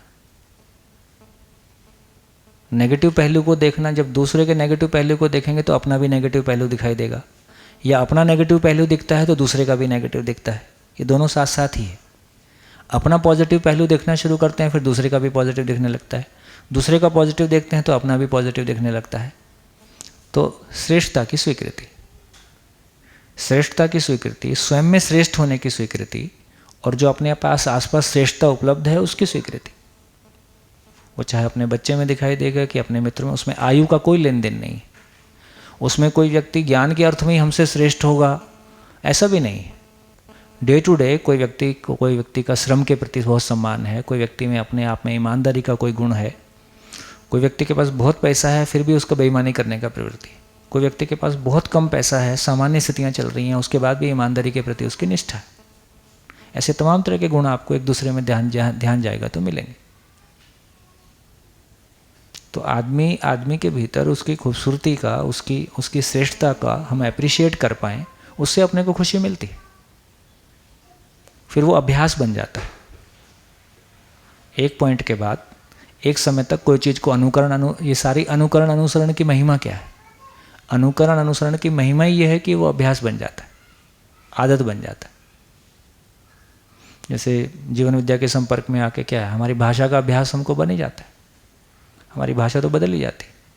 उसके लिए हम कौन सा प्रयास करते हैं? शिविर में सुनते सुनते भाषा बदल जाती है, लोग वही भाषा बोलने लगते हैं। उसी तरह से ये जो विचार करने का भी अभ्यास है, इसका भी अभ्यास में आ जाता है।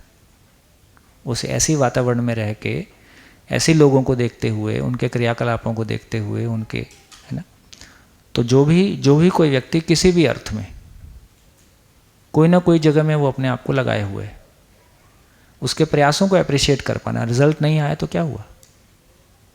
किसी आदमी की मेहनत को भी तो अप्रिशिएट कर सकते हैं,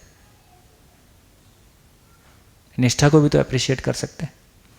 एक हमारे अंकल है, कभी जब मैं नौकरी छोड़ा था तो रूरल डेवलपमेंट के लिए उनका कभी मैंने सहयोग लिया था और उनसे मेरे को काफ़ी एक मनोबल मिला था। जब मैं दिल्ली छोड़ के बस्तर आना चाहता था तो वो इकलौते व्यक्ति थे जिन्होंने मेरे को सपोर्ट किया। तो उन्होंने कहा था और कुछ हो ना हो, फाइनेंशियली मैं हमेशा तुम्हारे साथ खड़ा हूँ, प्रोजेक्ट कितना करेंगे नहीं करेंगे बाद की बात है। और उन्होंने एक सेंटेंस बोला कि 1500 रुपया पर मंथ मेरी तरफ से आपको हमेशा योगदान रहेगा। कभी आवश्यकता नहीं पड़ी वो अलग बात है, लेकिन उस समय ऐसा लगा जैसे उन्होंने साइन करके कोई वो दे दिया हो वाउचर कि हाँ निश्चिंत होके जाओ। तो एक दिन जब 20 साल हो गया मेरे को छत्तीसगढ़ आए, तो एक बार कभी 2-5 साल में बात होती है, तो एक बार फ़ोन आया, बोले तुम अच्छा काम कर रहे हो, जबकि मैं, उनको पता ही नहीं है मैं कर क्या रहा हूँ। मैं आपको कैसे पता मैं अच्छा काम कर रहा हूँ? बोले तुम अभी तक टिके हो ना, यही काम की बात है। तो लोगों का आकलन करने का एक अपना तरीका है। तो तुम उसी चीज़ में जिसमें गए थे उसी में तुम 20 साल से टिके हो, और तुम्हारा बॉडी लैंग्वेज और जो फ़ोन पे जो बातचीत है, चर्चा है, उसमें उत्साह बना हुआ है। तो बोले ये तुम बढ़िया काम कर रहे हो। तो कोई आदमी 20 साल से किसी एक जगह में फील्ड में टिका है, ये भी बड़ी बात है, भागा नहीं ना अभी तक। तुम कितनी तरह से अप्रिशिएट कर सकते हैं। तो सफलता असफलता बाद की बात है। वो जब प्यार होता है ना तो वो अच्छा ही अच्छा दिखता है।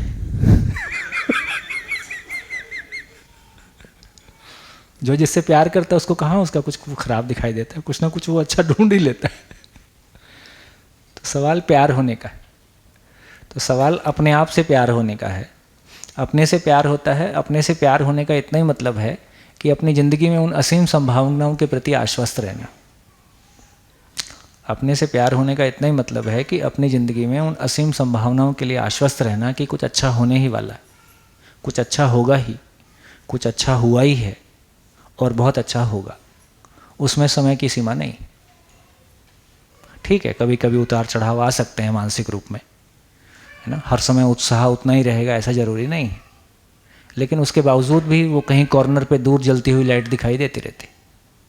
और जो कुछ भी इतने सालों में भाव विचार के रूप में, संबंधों के रूप में, लक्ष्य के अर्थ में, कार्यक्रम के अर्थ में कुछ ना कुछ पॉजिटिव हुआ ही रहता है। उसको देखने का एंगल चाहिए, है ना। जब मैंने NIT शुरू किया था तो 1 साल सबसे पूछता रहा NIT रायपुर हमारा पहला कार्यक्रम था।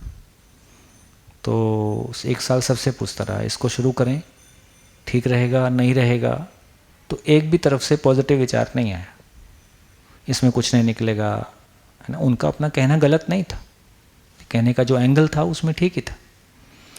साल भर के बाद मैंने सोच लिया कि ठीक है, अब जो सबने कहा सो ठीक है, लेकिन मुझको अभी संभावनाएं दिख रही हैं, मुझको लगता है करना चाहिए। तो अपने में तय किया कि 4 साल कोई मूल्यांकन नहीं करेंगे, 4 साल केवल काम करेंगे और 4 साल के बाद देखेंगे। अपने में ऐसा तय करके शुरू किया। तय करके शुरू किया तो जितनी सारी शंकाएं थी उसमें से एक भी सही नहीं निकली। हाँ, वो कार्यक्रम किसी पॉइंट पे जाके रुका, हमने निर्णयपूर्वक रोका, मैंने लिखित में लिख के दिया NIT को कि हमने क्यों रोका और क्या किया और उससे क्या हुआ और आगे क्यों रोका गया, वो लिख के पूरी टीम को दिया। NIT के हर घर में पर्सनली जाके उनसे बात किया, उनको बताया कि देखो ये हुआ और अब यदि आप शामिल होते हो तो आगे जाएगा, नहीं तो ये इसकी अंतिम लिमिट है ना। तो अब मेरे मन में आश्वस्ति है कि क्या किया और क्यों किया। कोई उसको सफल कहे असफल कहे, वो उसका व्यू पॉइंट हो सकता है, लेकिन उसको 4 साल चला के जो मेरे को कॉन्फिडेंस आया, जो मेरे भीतर कोई चेंज आया, ये समाज में चीज़ें बदल सकती हैं, जो उसका कोई कॉन्फिडेंस आया, वो तो मेरी पूंजी है। इसलिए सच्चाई यही है कि असफलता जैसा कुछ नहीं होता है। फाइनली लर्निंग आती है, और किसी भी चीज़ से जिसको हम सफल कहते हैं उससे भी कोई लर्निंग आती है, जिसको हम असफल कहते हैं उसमें ज़्यादा लर्निंग आती है। और जीवन की पूंजी लर्निंग है, तो हमारी पूंजी लर्निंग थी, है ना। फिर राज्य सरकार में गवर्नमेंट के साथ काम नहीं करना चाहता था, बाबा जी स्कूल एजुकेशन के साथ में काम शुरू करवा दिए, तो उसको भी करके अपनी कोई लर्निंग आई। जब वो फिर महाराष्ट्र के साथ में कुछ हो गया, फिर तब तक गुजरात का काम शुरू हो गया, तो किसी के थ्रू मोदी जी के साथ में, मोदी जी की तरफ से मैसेज आया कि वो आधा घंटे के लिए मिलना चाहते हैं, ऑफिस में मिलेंगे। तो उस IPS ने कहा देखो मोदी जी किसी को बुलाते हैं तो उसकी पूरी जन्मपत्री उसके पास होती है, और वो आँख में आँख मिला के बात करेंगे, एक भी शब्द नहीं चूकेंगे। तो हम उनके पास साथ जाते हैं तो बहुत तैयारी के साथ जाना पड़ता है ना। तो ऐसा मेरे को फीडबैक दिया गया। तो मैंने उनको कहलवाया कि देखो भाई, मेरे को तो कोई काम था नहीं, उन्होंने ही बुलाया है। तो मैं कहा एक तो ऑफिस में नहीं मिलेंगे, घर में मिलेंगे, दूसरा आधे घंटे के लिए नहीं मिलेंगे, 1 घंटे के लिए मिलेंगे। ऐसा उनको मैसेज करवाया, उन्होंने स्वीकार लिया। घर में मिले, घर में मिले तो अपना तो क्या तैयारी के अलावा और कोई धंधा किए ही नहीं थे। हाँ, मेरा ये PPT और ये कंप्यूटर ये सब में रुचि नहीं आता, तो मैं जो कुछ करता हूँ हाथ पैर से ही लिख के करता हूँ। तो उतना एक मेरा भाग कमज़ोर मान लो या जो भी मान लो। तो क्या चीज़ का कॉन्फिडेंस है? ये जो NIT और स्टेट लेवल पे काम किया था उस बात का कॉन्फिडेंस था। वो नहीं किए होते तो एक उस CM से, उस जैसे CM से बैठ के बात नहीं कर सकते आप। क्रम से बढ़े। तो जो भी कुछ जो NIT रायपुर में नहीं हुआ वो राजकोट आत्मा यूनिवर्सिटी में हुआ। तो 20-20 साल के स्पैन है। जिस एक बात को हम जिस जगह चाह रहे हैं कि ऐसा हो जाए, वैसा होता है, पर वहाँ नहीं होता है, वो कहीं और जाके होता है। जो रिजल्ट को छत्तीसगढ़ स्कूल एजुकेशन में चाहते थे, छत्तीसगढ़ स्कूल एजुकेशन शुरू हुआ 2007 में, ठीक है। दिल्ली स्कूल एजुकेशन शुरू हुआ 15 में, और 15 होते होते 19 होते होते वो रिजल्ट आ गया। तो लगभग जो छत्तीसगढ़ में चाहते थे वो जाके दिल्ली में हुआ। जिस समय छत्तीसगढ़ शुरू हुआ था उस समय दिल्ली का कोई अता पता नहीं था। हाँ, उस समय 2007 में मनीष भाई ने शिविर करने शुरू कर दिए थे। तो कोई भी यात्रा है, मैं कहूँ कोई भी बिजनेस शुरू करो तो भी 20 साल की यात्रा है। कोई भी बिजनेस ऐसा नहीं है आपने आज शुरू किया और 2 साल में वो अपने पीक पे आ जाता है।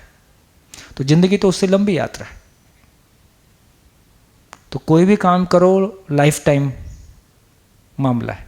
यदि उसकी उस गहराइयों में जाना हो जहाँ वो समाज को प्रभावित करता है, जहाँ वो बड़े स्केल पे प्रभावित करता है, जहाँ वो एक आशा की किरण जगाता है, कोई भी फील्ड है लाइफ टाइम इन्वेस्टमेंट है। तो वो धैर्य हमारे पास होगा, उतना लंबा हम देख सकते होंगे, है ना। तो जैसे ये सब काम कैसा है, इस सब काम में बाहर क्या हुआ ये देखने जाओगे तो बहुत मुश्किल काम है। अपने अंदर कुछ होता है जिसका भरोसा बाहर में दिखता रहता है। तो इतने सारे शिविर कहीं भी कर दो, कुछ भी कर, कुछ नहीं है, सब कुछ बहुत प्लानिंग के साथ हो रहा है और सबका रिजल्ट आगे दिखाई देगा। पहले मेरे ऊपर प्रेशर रहता था बहुत कि मैं इतना शिविर कहीं भी कर रहा हूँ तो उसको आगे अध्ययन नहीं हो रहा है, तो फिर वो उसका फ़ायदा क्या हो रहा है। पहले कहीं भी, जब हम 2009 में तो अध्ययन इंट्रोड्यूस हुआ है, उसके पहले तो अध्ययन था ही नहीं, ठीक। लेकिन उसके बावजूद भी शिविरों का तो एक क्रम चल रहा है, पहले भी चल रहा था, तो बीच बीच में वो दौर आते ही हैं, यार ये शिविर क्यों करूं जब यहाँ कोई बाद में फॉलोअप करने वाला नहीं है। तो ऐसी कोई जगह थी जहाँ फॉलोअप नहीं हो सकता था, वहाँ शिविर बंद कर दिया। लेकिन धीरे से ये भी समझ में आता है कि शुरू में करना ही पड़ेगा, नहीं तो लोग अचानक आएंगे कहाँ से अध्ययन कराने वाले। भाई एक दौर चलेगा ही लंबा जिसमें कि शिविरों का ही दौर चलेगा और शिविरों से एक लेवल के लोग निकलेंगे, फिर उनके साथ काम होगा, फिर उनमें से कुछ लोग निकलेंगे। ये कम से कम 10 साल का दौर है। नहीं, एनआईटी में बंद होने का कारण इतना ही था कि जो प्रारंभिक शंकाएं थी सारी कि स्टूडेंट सुनेंगे नहीं और इनमें तो कोई रिजल्ट नहीं आएगा और ये तो सब गर्लफ्रेंड बॉयफ्रेंड के चक्कर में रहते हैं, करियर के प्रेशर में रहते हैं, इस तरह की तमाम बातें थी, वो सब ओवर रूल हो गया। जितने लोगों ने रुचि लिया, जैसा रिस्पॉन्स आया, आज भी एनआईटी रायपुर में हिंदी में लिखे हुए कोट्स पूरे एनआईटी में लगे हैं और किसी ने उस पर डॉट नहीं लगाया। नहीं तो ऐसे कॉलेजेस में सब इस तरह की चीज़ें फाड़ फूड़ के निपटा दी जाती हैं। और आज उस कार्यक्रम को मुझे लगता है 20 साल 18 साल हो गए। तो एक दिन मैं जा रहा था एनआईटी में, मैं पूछ के देखता हूँ आज, अब तो मेरे को कोई पहचानता नहीं, तब तो उसमें तो सब पहचानते थे। तो मैं एक लड़के से पूछा, ये सब क्या लगा रखे हो तुम लोग? बोले सर ये अच्छी चीज़ें हैं। मैं तुम्हें कौन बताया? बोले सर हमारे सीनियर बोले। तो सीनियर से जिस बात का अच्छा मैसेज मिला हुआ है वो टिका रहेगा कॉलेज में, और जिस बात का सीनियर से अच्छा मैसेज नहीं मिलेगा वो फाड़ फूड़ के फेंक दिया जाएगा। तो जितने बड़े रिजल्ट हमने देख लिए, जगदलपुर इंजीनियरिंग कॉलेज को मरे हुए से खड़ा होते हुए देखा, बिलासपुर इंजीनियरिंग कॉलेजेस को बहुत कन्फ्लिक्ट के साथ में रहते हुए, हालांकि एक ही शिविर किया था, रायपुर इंजीनियरिंग कॉलेज को उस शेप में देखा जब पूरा का पूरे कॉलेज में एक लहर और एक माहौल होता था। तो ये सब करने से एक अपना कॉन्फिडेंस आता है कि नहीं, अपने में एक कॉन्फिडेंस की नहीं भाई मेरा परिवार बेहतर हो, तो वो सब तो हमारा हुआ ही है। जिन चीज़ों को मैं अपनी फैमिली में सोचता था ये लाइफ टाइम ऐसे ही चलेगी, वो साल 2 साल 3 साल में सब हैंडल हो गया। तो वो एक कॉन्फिडेंस अपने में आता ही है, तो बढ़िया चीज़ है यार। अच्छा, हमारी पीड़ा परिवार की तो उतनी थी नहीं, परिवार को तो हमने स्वीकार लिया था, पति पत्नी का झगड़ा चलेगा, इसमें कोई खास बात नहीं है। ये तो हर सामाजिक आदमी के साथ ऐसे ही होता है, तो उसको तो हमने स्वीकार ही लिया था, ये तो ऐसे ही चलेगा, इसमें कोई चिंता करने की बात नहीं। चिंता जो करना है वो तो बाहर देखना है कि उधर कुछ बदलता है कि नहीं बदलता है। इधर तो उसमें ही निपट गया। वो क्या है, हम शुरू में बच्चे थे, गांव में दुकान में जाते थे तो वो गेहूं के बदले सब्जी देते थे, बहुत बचपन में, तो उसमें लुभाव मांगते थे, है वो एक्स्ट्रा ऐसी दे दो, है ना, क्या बोलते हैं उसको, है पुरौनी। तो घर तो हमारा पुरौनी में निपट गया।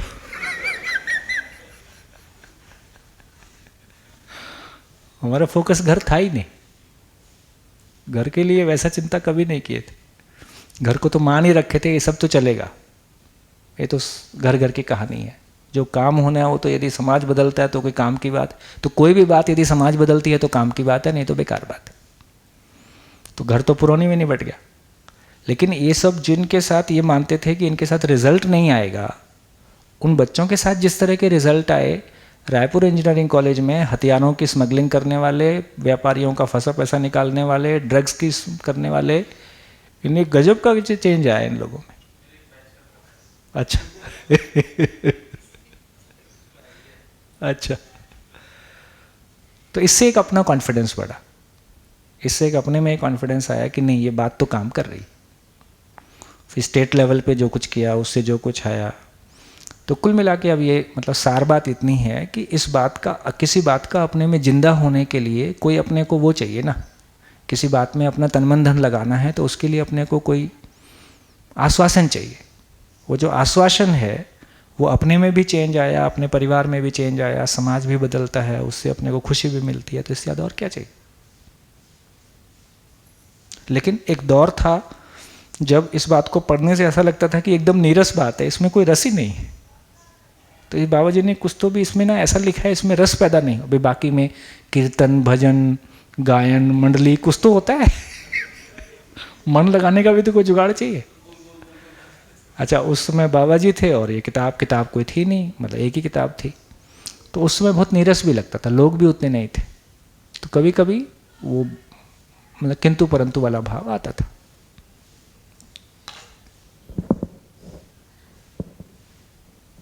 बढ़िया। तो क्या सार निकला? क्रम से चला जाए, 20 साल जम के, थोड़ा धैर्य की आवश्यकता है। अच्छा, कुछ समय तक ना ऐसे चलता है एकदम लूज, कोई समय के बाद अचानक जैसे सुरंग से निकले हों लाइट आ जाए ऐसा टाइप का आ जाता है, तो वो सुरंग के बीच में छोड़ के भाग गए तो ये दिख गया कि भाई रास्ता यही है जैसा भी है। फिर धीरे से इसमें और अच्छा क्या कर सकते हैं, और बेहतर क्या कर सकते हैं, और कहाँ अपने आवेशों का शमन हो सकता है, अपने आप को कैसे हैंडल करें। ठीक है, उसके लिए पीड़ा भी होती है, उसके लिए दुख भी होता है, वो सब मन उस सब भाव से गुजरेगा, लेकिन ये स्वीकारते हुए कि ये यात्रा है। तो मैं एक तो मैसेज ये देना चाहता हूँ कि सब कुछ बहुत अच्छा होता है, ऐसा नहीं। ये भी सच्चाई है कि वो सच्चाई की वजह से नहीं होता। हमारा पूर्वाग्रह और हमारा पूर्वाभ्यास से जो जूझना पड़ता है, उसी का नाम सारी परेशानी।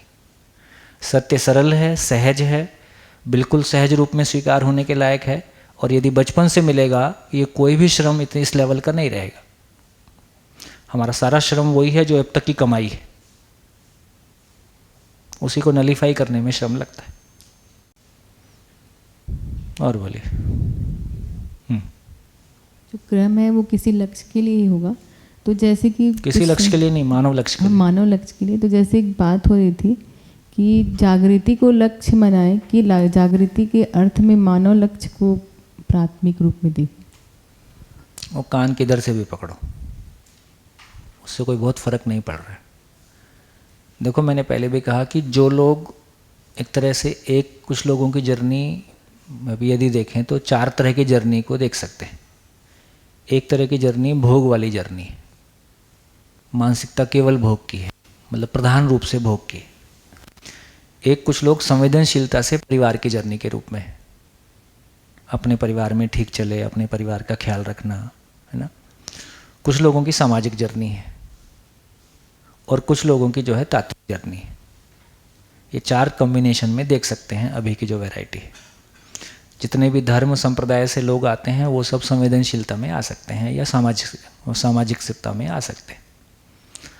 अब जो सामाजिकता वाली जर्नी का व्यक्ति होगा, उसके लिए सामाजिकता में रिजल्ट नहीं आएगा, संबंध में और सामाजिकता में रिजल्ट नहीं दिखाई देगा, तो वो टिक नहीं पाएगा, क्योंकि उसकी दृष्टि वहीं पे टिकी हुई है। किसी को लगता है कि मेरे को आत्मा परमात्मा ही समझना है बस, तो जिसका आत्मा परमात्मा सृष्टि ये तात्विक भाग में मन लगा हुआ है, वो उसके पीछे की शरीर यात्राओं के चलते उसका वो कोई स्थिति बना हुआ है। जैसे शिविर में देखते हैं, कोई जब तक वो कोई जन व्यापक नहीं खुलता है और सहस्त्र नहीं खुलता है, तब तक उसको लगता है मेरे काम की चीज़ नहीं आई। तो ऐसा भी एक वर्ग हो सकता है। तो ऐसा जो वर्ग है उसके लिए अनुभव बहुत लक्ष्य हो सकता है। अनुभव को ही दूसरी भाषा में कहें कि मानव में समाधान हो जाए, परिवार में समृद्धि हो जाए, समाज भय से आखिर अनुभव का जो मैनिफेस्टेशन है, प्रमाण है, वो तो इसी रूप में आएगा कि मानव में समाधान हो जाए, है ना। तो मानव लक्ष्य को स्वीकारा जाए या अनुभव को लक्ष्य के रूप में स्वीकारा जाए, एक ही बात है। हम अपनी अपनी यात्रा के अनुसार कोई शब्द हमको ज़्यादा अपील करता है ना। जैसे मुझको मानव लक्ष्य ज़्यादा अपील करेगा, क्योंकि मेरे को ऐसा कोई यात्रा मेरे को अपने में नहीं है कि जैसे हमको जॉब छोड़ा तो हमको कोई अभाव नहीं था, पत्नी भी ठीक थी, जॉब भी ठीक ही था, घर भी ठीक ही था, पत्नी से भी कोई ऐसी परेशानी नहीं थी, हमको कोई वैसा अभाव नहीं था। हाँ, समाज को देख के पीड़ा थी, तो जिसकी पीड़ा जहाँ से आएगी वो उसको एड्रेस करेगा। तो हमारे लिए किसी बात का मतलब ये है कि समाज में कुछ बदलता है कि नहीं बदलता। सामाजिक परिस्थितियाँ बदलती हैं तो बात काम की है, सामाजिक परिस्थितियाँ नहीं बदलती हैं, केवल आपके सोचने समझने के लिए कुछ है, तो वो हमारे लिए उतना काम का नहीं है। वो काम का नहीं है ऐसा नहीं है, अभी मेरे काम का नहीं। और मेरे साथ यही हुआ, बाबा जी से मिलते रहे, बाबा जी हाथ पकड़ पकड़ के समझाते रहे, हमको लगा कि नहीं ये तो ठीक है भाई, महापुरुष हैं और राजन महाराज जी बड़ा सम्मान करते हैं, लेकिन हमको तो गाँव को बेहतर करना है और आदमी गरीब है। ये बातें तो जिसका पेट भर गया उनके लिए है, इस टाइप का मानसिकता था। कोई दिन जब वो इससे कनेक्ट हो गया कि गांव हो शहर हो सारी समस्याएं तो मानसिकता से आ रही हैं, ये सत्या जी के शिविर में कनेक्ट हो गया। तो जो मैं करना चाहता था जब वो कनेक्ट हुआ तो मैं जुड़ पाया। तो जिसको जहां एंकर डालना पड़ेगा फिर वहीं एंकर डालना पड़ता है। तो मैं जो काम करना चाहता था कि हमारे गांव बेहतर हो जाएं, अब गांधी जी को पढ़ के कहीं गांव टिक गया मन में, क्या करें जीवन की सार्थकता। तो जीवन की सार्थकता यही है कि हमारा इतना बड़ा फैला हुआ भौगोलिक क्षेत्र है, उसमें इतना बढ़िया हमारा परिवेश है और हमारे गांव सुंदर हो जाएंगे तो हमारा देश स्वर्ग हो जाएगा और सब लोगों को रोजगार मिल जाएगा और सब कोई अच्छे से जी सकते हैं, तो स्पेस की तो कमी नहीं है। तो घूम फिर के ये आया कि वो सारा खेल तो मानसिकता का है। तो जो अच्छा जब गायत्री परिवार में थे तो 2-4 महीना ये भी द्वंद चला, यार गुरुजी बदल जाएंगे 2-4 महीने इससे भी जूझते रहे। फिर एक दिन ध्यान में आ गया, गुरुजी तो बोले हैं वो प्रज्ञा और श्रद्धा है। मैं ना धोती शांति कुंज में जाके ही पहनता था। मैं क्या, बचपन से हम लोग आर्य समाजी परिवार में रहे, तो मेरा यज्ञ हवन टाइप कर्मकांड में कोई रुचि नहीं रहा। तो मेरे को ये लगता था कि ये गायत्री परिवार में एक बड़ा मास है और ग्राम को बेहतर बनाने की सोच इनके मूल में है और हमको एक प्लेटफॉर्म की ज़रूरत है। तो हमको सुधरे सुधराए लोग मिल जाएंगे जिनके साथ मिलके हम गांव का विकास कर लेंगे। तो ऐसा करके अपना अटैचमेंट बना लिए थे। तो शांति कुंज में जाते थे, कभी धोती पहन लेते। तो मेरे को कपड़ा, चिन्ह, कर्मकांड ये सब में पहले से भी कोई रुचि नहीं थी और परिवार आर्य समाजी हो गया, उसमें और कल्याण हो गया, तो वो सब भाग नहीं था। तो फिर वो धीरे से स्वीकार हो गया, गुरुजी व्यक्ति नहीं होता है, गुरुजी तो ज्ञान होता है। और जो भी ज्ञान परंपराएं हैं वो ज्ञान अस्तित्व में निश्चित है। दर्शन में आके उतनी क्लैरिटी बनी गई थी। कोई का एक एक मुद्दा, ये गुरुजी बदल जाएंगे की वजह से बहुत सारे लोग जो गायत्री परिवार में थे वो शिफ्ट नहीं हो सके, जबकि उनको बात ठीक लग रही थी। तो एक एक मुद्दा कैसे अटक जाता है, गुरुजी बदल जाएंगे ये भी दर्द है। गुरुजी बदल जाना मतलब पति बदल जाने टाइप है वो।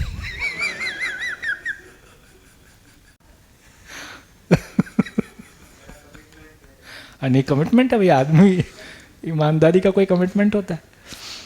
तो वो भी प्रॉब्लम सॉल्व हो गई। फिर ये गांव के लिए काम करना है, फिर धीरे से वो भी निकल गया कि कुल मिला के आदमी के लिए काम करना है और प्रॉब्लम तो ये पढ़े लिखे लोग कर रहे। तो धीरे धीरे ऐसा बहुत सारा फिर शिफ्टिंग हो गया। तो फिर गांव छूट गया, बस्तर छूट गया। मतलब आदमी की ताकत कंक्लूजन लेने की ताकत है, भ्रम की समीक्षा, सही का मूल्यांकन।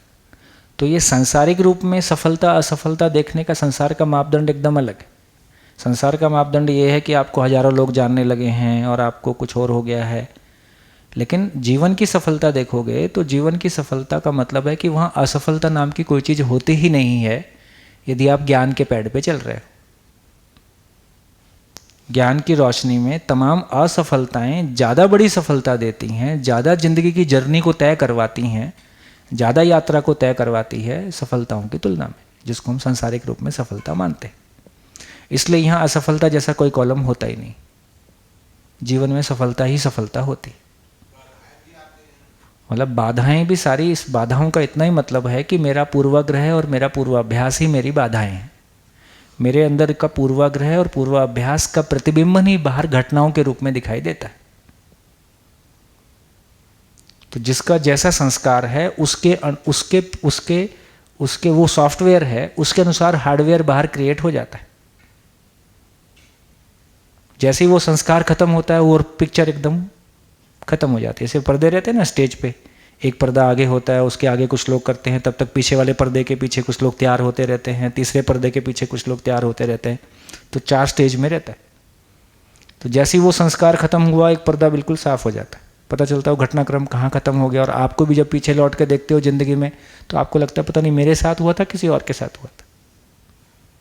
मतलब जीवन में भी ऐसा फीलिंग आ जाता है। तो इसका मतलब है कि जितनी बाधाएं हैं वो बाधाएं नहीं हैं, वो मेरे पूर्वाभ्यास और पूर्वाग्रह को देखने के लिए आईना है। बाधा कुछ भी नहीं है, संसार में कोई बाधा नाम की चीज नहीं है। दर्शन की जितनी हमारी क्लैरिटी बनती है तो हम हर घटना को प्रयोजन के अर्थ में देख सकते हैं। जैसा अभी कहा कि सहअस्तित्व पूर्वक व्यवस्था है और व्यवस्था पूर्वक इकाइयों की परस्परता है, और परस्परता को देख पाना और अखंडता के अर्थ में, सार्वभौमता के अर्थ में निर्वाह कर पाना न्याय है। अस्तित्व इतना ही है बस, इसमें कहीं कोई बाधा नहीं। बाधा उतनी है जो मैंने नहीं समझा, उसका नाम बाधा है। यदि मैं उसको, जैसे मैंने कहा ना कि मेरे अंदर कोई काम का विचार आता है, ठीक है, स्वीकार करो, हाँ आता है। लोभ का आता है, हाँ भाई आता है। द्वेष आता है, बिल्कुल आता है। कंपैरिजन होता है, हाँ होता है। तो यदि मेरे को यदि मैंने मतलब शब्द से अर्थ की यात्रा में और उसका लॉजिकली जो चित्रण चित्त में होना है, उस चित्रण के क्रम में, श्रवण और मनन के क्रम में अपने में उस लक्ष्य को पहचान लिया है और उस लक्ष्य के प्रति आश्वासन हो गया है कि मैं इसको पा ही सकता हूँ और मैं इसको पाऊंगा, तो फिर ये सारी चीज़ें मेरे लिए इतना ही है कि अच्छा यहाँ दाग लगा है, अच्छा यहाँ दाग लगा है, अच्छा ये भी ठीक करना है, ये भी ठीक करना है। फिर कपड़े में दाग लगा है, उसको देख के अपन परेशान कहाँ होते? हाँ, कहाँ वॉशिंग पाउडर ज़्यादा लगाना है उतना ही तो ध्यान देना है। तो उस अर्थ में जहाँ वॉशिंग पाउडर ज़्यादा लगाना है, जहाँ थोड़ा ज़्यादा रगड़ना पड़ेगा, उसको हम पहचान लेते हैं, उससे हम परेशान नहीं होते।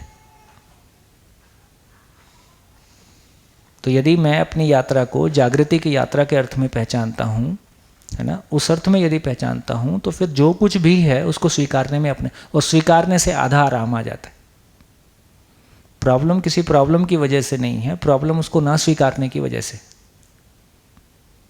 हाँ भाई मुझसे ये गलती हुई, हाँ भाई हुई, आराम आ जाता है, क्योंकि अब उसके ठीक होने की संभावना दिख रही। घर में भी इतना ही है। मेरे साथ तो कभी ऐसा नहीं हुआ। घर में वाइफ के साथ कुछ हुआ, अपनी गलती हुई, हाँ भाई स्वीकार लिए। बच्चे के साथ कुछ हुआ, हाँ भाई ये गलती है, स्वीकार ली, खत्म हो गया। इसलिए मुझको घर में कभी वैसी दिक्कत कभी नहीं आई। तो सामने वाला भी कोई आपसे पूर्ण मानव की अपेक्षा नहीं कर रहा है ना, पर आप जितने हो यार उतने तो दिखो। आप उससे अधिमूल्यन करके अपने आप को बताओगे, और वैसा वो घर में वैसा नहीं चलेगा। और जहाँ मेरी कमी है वहाँ सामने वाला मेरे को सहयोग दे दे, उसके लिए लोग तैयार हैं। उसके सहयोग को हम अप्रिशिएट कर पाए, दिल से जैसा है वैसा कह पाए। 2013 तक देखो, मैं तो ये कम्प्लीटली अपनी यात्रा में लेके ही चला था कि मेरे को सामाजिक काम करना है। तो यदि मैं कमाने जाऊंगा तो मेरा कॉन्फ्लिक्ट यही था। 92 में मैंने जॉब छोड़ा, 98 में जीवन विद्या समझ में आना शुरू हुआ, और 95 में दिल्ली इधर छत्तीसगढ़ आया। तो इस बीच में दिल्ली छत्तीसगढ़ आने के पहले कॉन्फ्लिक्ट यही था कि यदि कमाने जाता हूँ तो सामाजिक काम नहीं कर सकता, और सामाजिक काम करता हूँ तो कमा नहीं सकता। तो कमाना भी ज़रूरी है और सामाजिक काम भी ज़रूरी है। ये कॉन्फ्लिक्ट बहुत ज़्यादा रहा। विद्या में आने के बाद में जो एक आराम मिल गया, मानसिक वाला और पारिवारिक वाला, और मान लो अंजनी भैया की फैमिली और ये सब मिल के, है ना, तो हम लोग हरिद्वार में मिले थे। तो अंजनी भैया बोले यार हम 3 भाई हैं और हम लोग यही काम करना चाहते हैं, और तुम्हारी ये काम करने की योग्यता ठीक है, तो तुम रायपुर आ जाओ, हम लोग 4 भाई हो जाएंगे, मिल के काम करेंगे। तो आ गए। तो आ गए का मतलब है कि ये स्वीकार ही था। फिर भी ये तय किया कि नहीं, 15 दिन ऑफिस में मार्केटिंग के काम में लगाएंगे, उससे अपने आजीविका आ जाएगी, और 15 दिन सामाजिक काम में लगाएंगे। फिर काम तो काम जैसे ही चलता है, फिर तो काम बताता है आपको कब कहाँ होना है। धीरे से वो मॉडल चला नहीं, तो धीरे से ये हुआ यार तुम फुल टाइम, एक परिवार 4 भाई में से एक भाई फुल टाइम सामाजिक काम करेगा। तो 2013 तक मेरे परिवार की आजीविका अंजनी भाई के यहाँ से चली। आपस में हमारी उतनी अंडरस्टैंडिंग रही, वो अंडरस्टैंडिंग आज भी है, और मैं घोषणापूर्वक उसको शिविरों में, सम्मेलनों में, सभी जगह बताता भी रहा। इसमें क्या दिक्कत है? कृतज्ञ, बल्कि उसके प्रति कृतज्ञता अर्पित करते रहे कि इस तरह से हम परस्पर स्नेह सहयोगी हो रहे हैं, तो ये चीज़ें चल पा रही हैं ना। बाबा जी अनुसंधान नहीं किए होते तो हम क्या चीज़ पे चर्चा करते? और हम में से कौन है जो अनुसंधान कर लेता?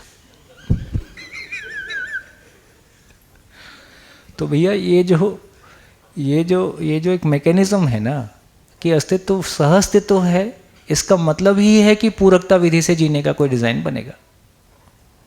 हाँ, वो पूरकता विधि में, अभी पूरकता विधि में हमारी हमारा अपना पराई की दूरियां इतनी हैं कि पूरकता विधि को पहचानने की स्थितियां नहीं बनती हैं, उस वजह से भी लंबा चौड़ा जूझना होता है।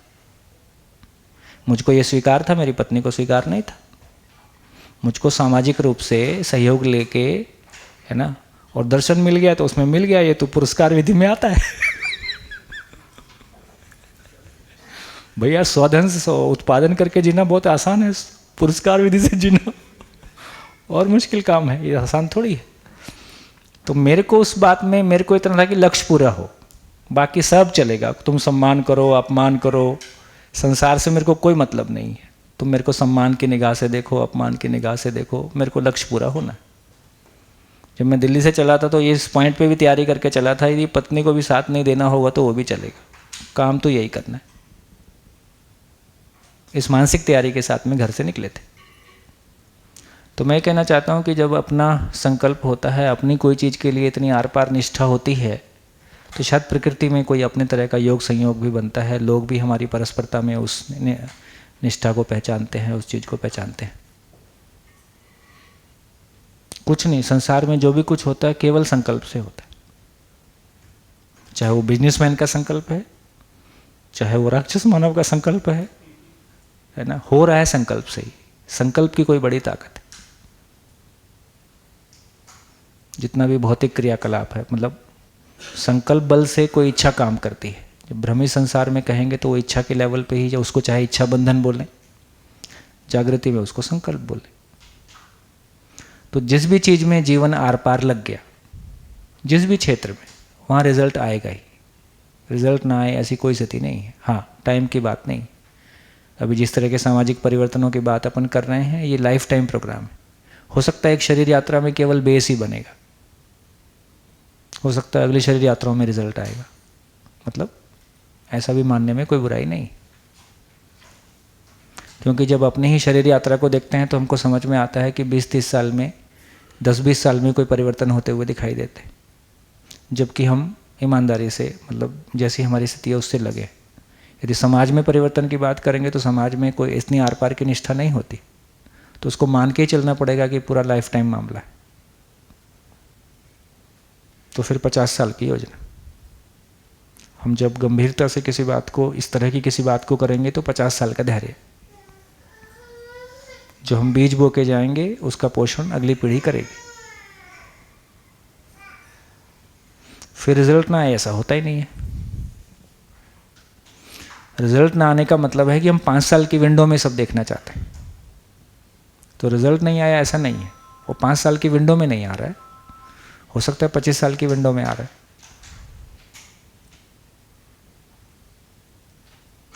ठीक है, तो उसमें कोई चीज़ का अपना कोई नुकसान नहीं है। अपन कोई चीज़ छोड़ के आए हैं ऐसा नहीं है। अपना परिवार साथ में है, अपना सम्मानजनक तरीके से उत्पादन साथ में है। तो जैसा भी, जहाँ भी हम हैं वहाँ से अपने परिवार को और बेहतर करना है। तो इसमें कोई ऐसी चीज़ नहीं है कि मेरे को इंतज़ार करना है कि ये नहीं हो रहा है तो मेरी सांस रुकी हुई। तो अपने परिवार के साथ आज बेहतर जीते हुए और बेहतर जीने के लिए हम मिलके कुछ काम करते हैं, और परिवार की सहमति से जो भी सामाजिक भागीदारियां करते हैं, परिवार में ये सहमति रहे कि परिवार का अर्थ इतना ही है कि अखंडता सार्वभौमता के अर्थ में परिवार की भूमिका क्या है। किसी की कोई आर्थिक भूमिकाएं भी हो सकती हैं कि अभी यदि मानसिक और तमाम भूमिका, ऐसे तमाम जब अभियान के रूप में है तो आर्थिक भूमिकाओं को भी अपना महत्व है। तो कोई अपना आवश्यकता अधिक से अधिक जो धन है उसको इन्वेस्ट करेगा, कोई आवश्यकता से अधिक तन है, मन है, उसको इन्वेस्ट करेगा। और सबका सम्मान हमारे भीतर हो। नहीं जिसने पैसा लगाया हो तो नंबर 2 का था इसलिए लगा दिया है, ये और कुछ नहीं। ये हमारे भीतर के रिएक्शंस हैं जो हम समय समय पे प्रकट करते हैं।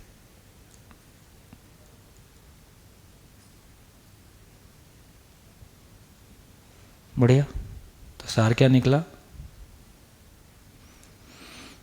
खुद की यात्रा स्वीकार है तो सबसे प्यार है, सबके प्रति प्यार आता है। खुद की यात्रा के प्रति असंतुष्टि है तो वो बाय डिफ़ॉल्ट कंपैरिजन में नेगेटिविटी आती है। और खुद की यात्रा ठीक नहीं है, इसका मतलब अध्ययन पे फोकस, अपन जो अध्ययन पे फोकस होना है वो फोकस कम है। हाँ जी, माइक ले लीजिए।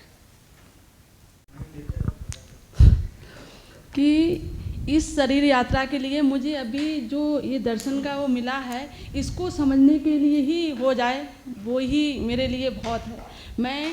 मुझे एक अच्छी चीज़ मिली है जिसको मैं कर पाऊँ। कल से मेरे को लग रहा है ये चीज़ कि इसमें कोई ऐसा नहीं कि बस। 5 साल लगेंगे, 10 साल लगेंगे, जितना भी लगेंगे, और काम भी क्या है अपने पास। तो ये चीज़ मेरे को कि इतना हो जाए वो बहुत है। कोई लोग बोलते हैं आप शिविर क्यों लेते हो? मैं खाली बैठे बैठे करूं भी क्या?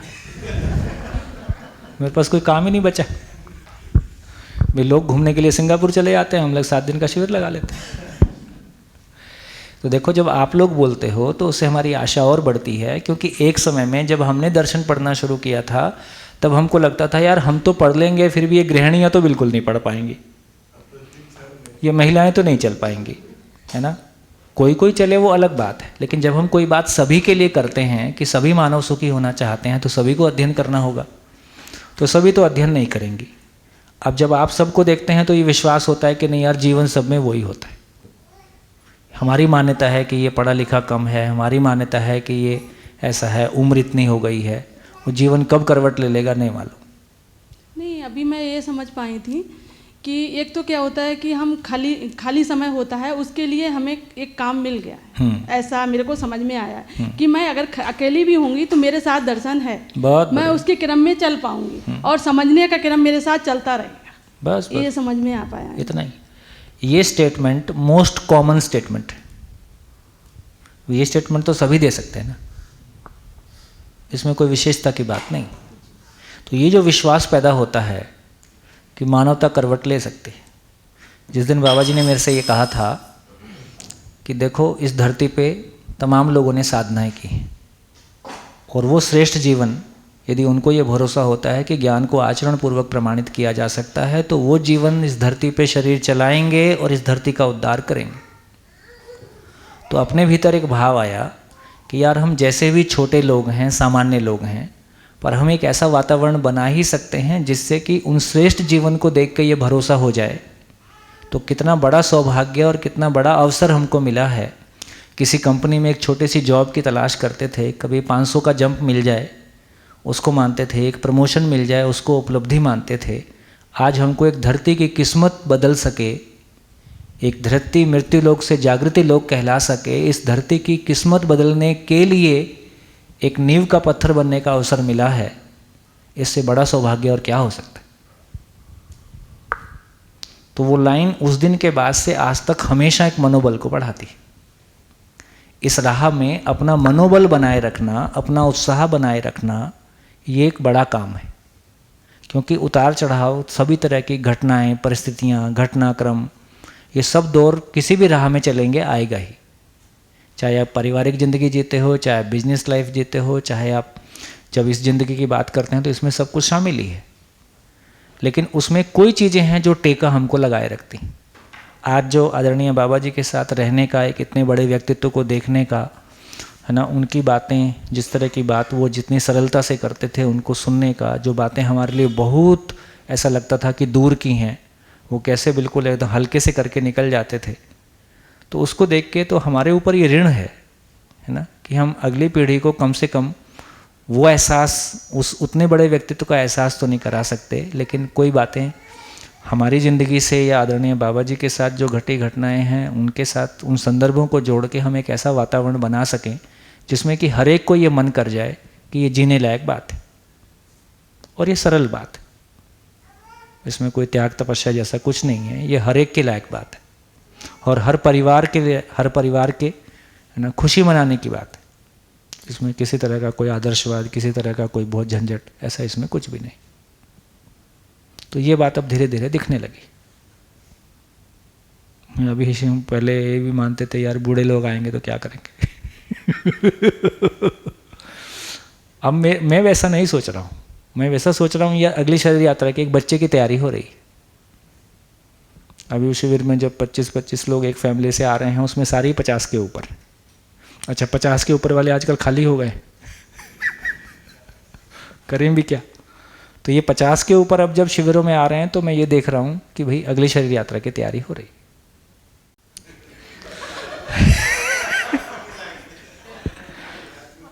जाओ जाओ भाई, चाय पी के।